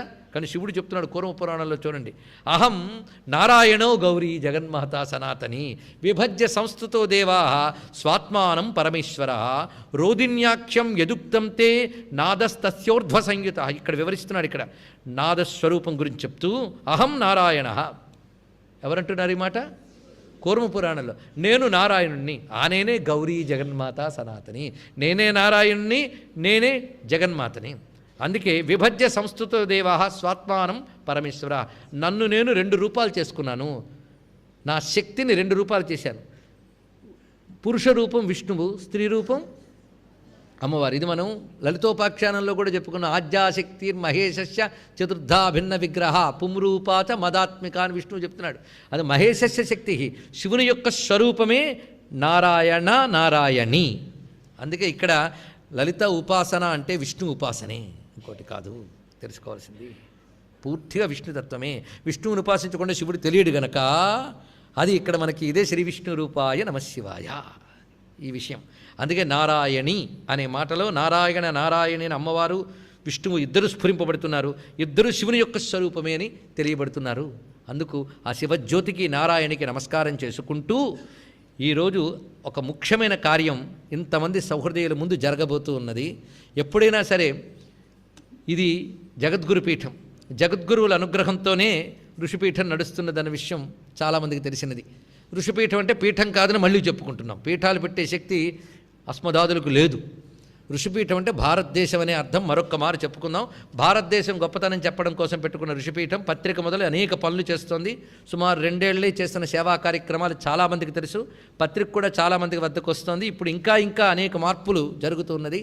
ప్రజలకు ఉపయుక్తమైన పనులు అనేక వ్యయ ప్రయాసలకు ఓర్చిమని చేస్తున్నారు. ఋషిపీఠం అమ్మకాల ద్వారా సీడీలు కానీ పుస్తకాలు కానీ కాగితాల ద్వారా ప్రతి పైసా కూడా ఋషిపీఠం చారిటబుల్ ట్రస్ట్కి వెళ్ళి అక్కడి నుంచి సేవా కార్యక్రమాలకి ఋషిపీఠం నిర్వహణకి మాత్రమే తప్ప వ్యక్తుల కోసం వినియోగింపబడట్లేదని చాలామందికి తెలుసు. ఇవాళ ఋషిపీఠం వారు ఒక మంచి పని చేస్తున్నారు, ఇక్కడున్న ప్రతి ఒక్కరికి పనికొచ్చే పని. అదేమిటి అంటే అది ఇప్పుడు జరగబోతోంది. ఒక 2 మంచి పుస్తకాలు, చిన్ని పుస్తకాలను ఆవిష్కరణ చేయబోతున్నాం. ప్రతి వారి చేతిలో ఉండవలసినది రానున్న ధనుర్మాసాన్ని దృష్టిలో పెట్టుకుని ఉపయుక్తంగా ఉండే పుస్తకాలు 2 ఏర్పాటు చేస్తున్నాం. దానికి ప్రధానమైన వ్యక్తులందరూ ఈరోజు అనుకోకుండా వచ్చారు. అందుకు ప్రధానంగా ఋషిపీఠం ట్రస్ట్ చేసిన దగ్గర నుంచి తాను స్వయంగా ప్రభుత్వం పెట్టిన కార్యకలాపాల్లో బిజీగా ఉన్నప్పటికీ ఋషిపీఠం ట్రస్టీగా బాధ్యతలు స్వీకరించి ఒక కుడి భుజంలో ఉన్నటువంటి ఆత్మీయులు శ్రీ మారేపల్లి సూర్యనారాయణ గారిని వేదిక వద్దకు రావాల్సిందిగా కోరుకుంటున్నాం. మా హరిప్రసాద్ గారు అనుమతితో. వారు వాసవి బ్యాంక్ చైర్మన్గా ఉంటూ ప్రభుత్వం నియమించిన సమస్త బ్యాంకింగ్ సెక్టార్కి అడ్వైజర్గా ఉన్నటువంటి వారు. అదేవిధంగా శ్రీ విద్యోపాసనలో దిట్ట ఈ ప్రాంతం వారు. కంచి మహాస్వామి వారికి అత్యంత సన్నిహితులుగా ఉన్నటువంటి ఆత్మీయులు శ్రీ మల్లాది సుబ్రహ్మణ్య ప్రసాద్ గారు. వారు ఉభయులు ఇవాళ హైదరాబాద్ నుంచి కార్యక్రమానికి వచ్చారు. వారిద్దరిని వేదిక మీదకి రమ్మని కోరుకుంటున్నాం. ఇప్పుడు చేయబోయే పనికి కావలసిన పుస్తకాలు ఇక్కడే ఉన్నాయి. ఋషిపీఠం వారి బాధ్యత అది బయటకు తీసుకురావాల్సినది, దాన్ని పట్టుకురావాల్సిందిగా కోరుకుంటున్నాం. నేను ఈ పీఠం నుంచి కదలకుండానే చేయాలన్న ఉద్దేశంతో లేచి నిలబడలేదు, అన్యథా ఎవరూ భావించవద్దు. ఇందులో ఉన్న వాటిని ఆవిష్కరించవలసిందిగా మాకు ఆత్మీయులు ఇప్పుడు అనుబంధం కాదు, సుమారు 10 ఏళ్ళు అనుకుంటా, అప్పటి నుంచి నా సీడీలు పుస్తకాలు అన్నీ వారికి చాలా ప్రీతికరమైనవి. అమ్మ ఆరాధన వినేవారిని అని చెప్పేవారు. అత్యంత ఆప్తులు నాకు వారు శ్రీ హరిప్రసాద్ గారు. వారు బంగారు చేతులతో ఇందులో ఉన్న 2 పుస్తకాలను ఆవిష్కరించవలసిందిగా కోరుకుంటున్నాం. ఆవిష్కరించే ముందు ఆ పుస్తకాల గురించి చెప్తాను నేను ఇప్పుడు. ఇందులో ఒక పుస్తకం తిరువెంబావై తిరుప్పావై కలిపి తెచ్చిన పుస్తకం. చాలామందికి తెలిసి ఉంటుంది, ధనుర్మాసంలో అందరూ తిరుప్పావై పారాయణ చేస్తారు. కానీ తిరువెంబావై అని ఒక ఉన్నది. చరిత్ర చెప్తున్నది తిరుప్పావై కంటే పూర్వం తిరువెంబావై అని. ఇది మాణిక్యవాచకుడు అనే మహానుభావుడు అరుణాచల క్షేత్రంలో తిరువెంబావై వ్రతాన్ని ఆవిష్కరిస్తూ మొత్తం 26 కీర్తనలు రచించాడు మహానుభావుడు. ఇవన్నీ కూడా ధనుర్మాస వ్రతం. శివునికి ధనుర్మాస వ్రతం చాలా ప్రీతి. మనం అనుకుంటాం కార్తీక శివుడికి, ధనుర్మాసం విష్ణువుకి అని. కానీ కార్తీకం దామోదరునికి ప్రీతి, ధనుర్మాసం శివప్రీతి అని కూడా చెప్పారు. అందుకే ధనుర్మాసంలోనే మార్గశీర్ష ఆర్ద్ర నక్షత్రంలో అరుణాచలేశ్వరునికి ఆరాధన జరుగుతుంది. ధనుర్మాసంలోనే అమ్మవారికి అయ్యవారికి వివాహం జరిగింది, శివపార్వతుల కళ్యాణం. ఆ రహస్యం తెలిసిన మహానుభావుడు మాణిక్యవాచకుడు సిద్ధపురుషుడు. ఆయన పాసురములు రచించారు. దానికి తిరుప్పళి ఎళుచ్చి అని ప్రభాత గీతములు కలిపితే మొత్తం నెల, అది మాసవ్రతం. వీటిపై తిరువెంబావై అనే పేరుతో ఒక ఉపన్యాసం ఇవ్వడం కొన్ని రోజులు జరిగిన భాగ్యం నాకు కల్పించాడు పరమాత్మ. తిరువెంబావైపై కూడా ఉపన్యాసం ఇచ్చి 2 ఏళ్ళు అయ్యింది. ఆ సీడీలు ఇక్కడ దొరుకుతుంటాయి.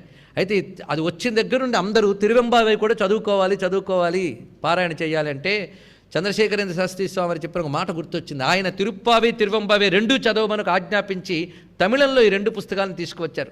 ఆ స్ఫూర్తితోనే ఒకే పుస్తకంలో తిరుప్పావై తిరువెంబావై 2 మూలము, దానికి తెలుగు అనువాదము ఆ భాషా కోవిదుల చేత చేయించి అత్యంత సులభ శైలిలో దాన్ని అందించడం జరుగుతున్నది.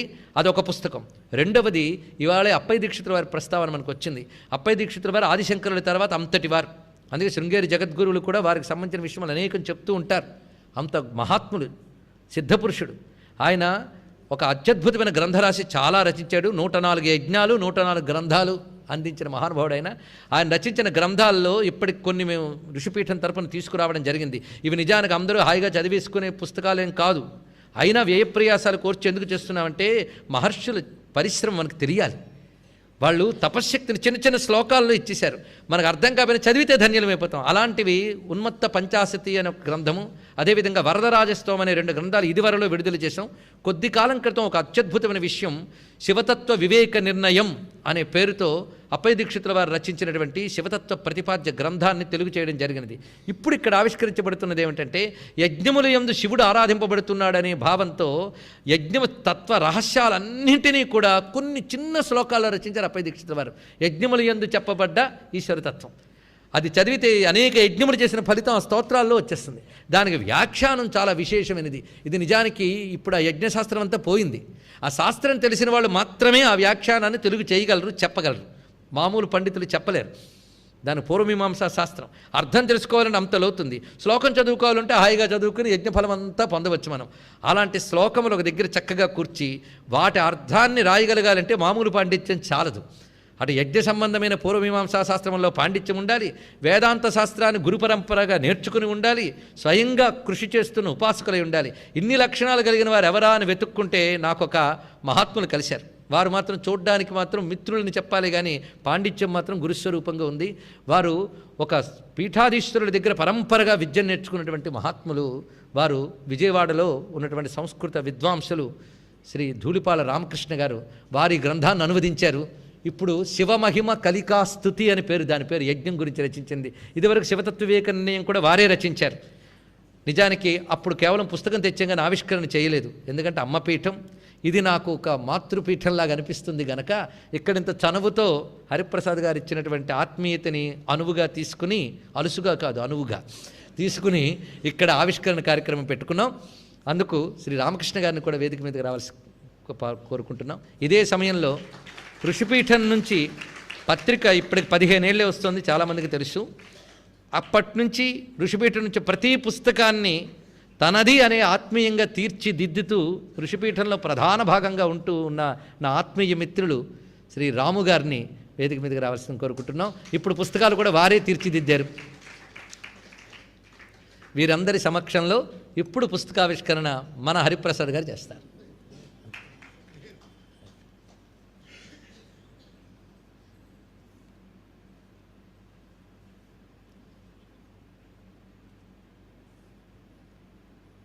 రెండు వైపులా చూపించండి, అది ఇటు అటు కూడా.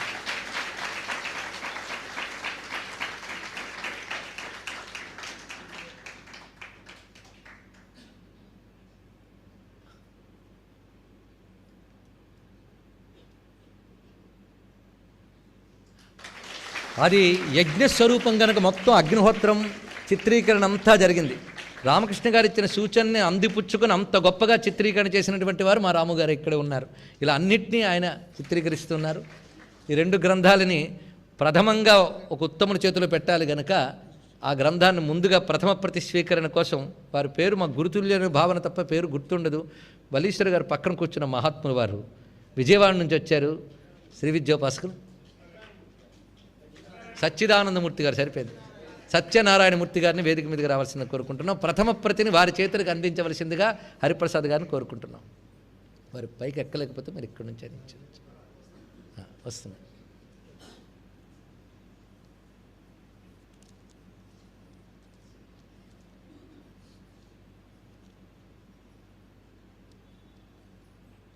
వలీశ్వర శర్మ గారు వేదిక మీదకి రండి.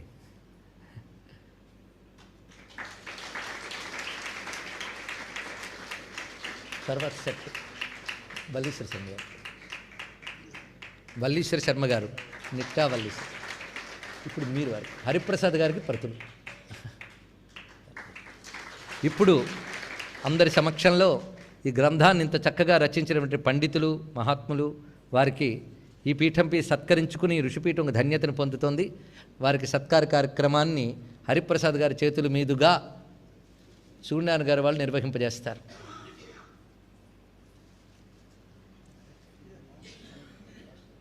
ఇది మాకు బాగుంది. మీరు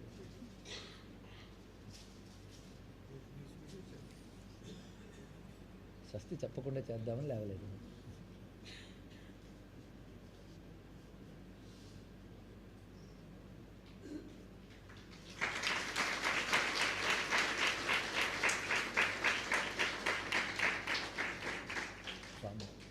అది మీరు తర్వాత రాము గారిని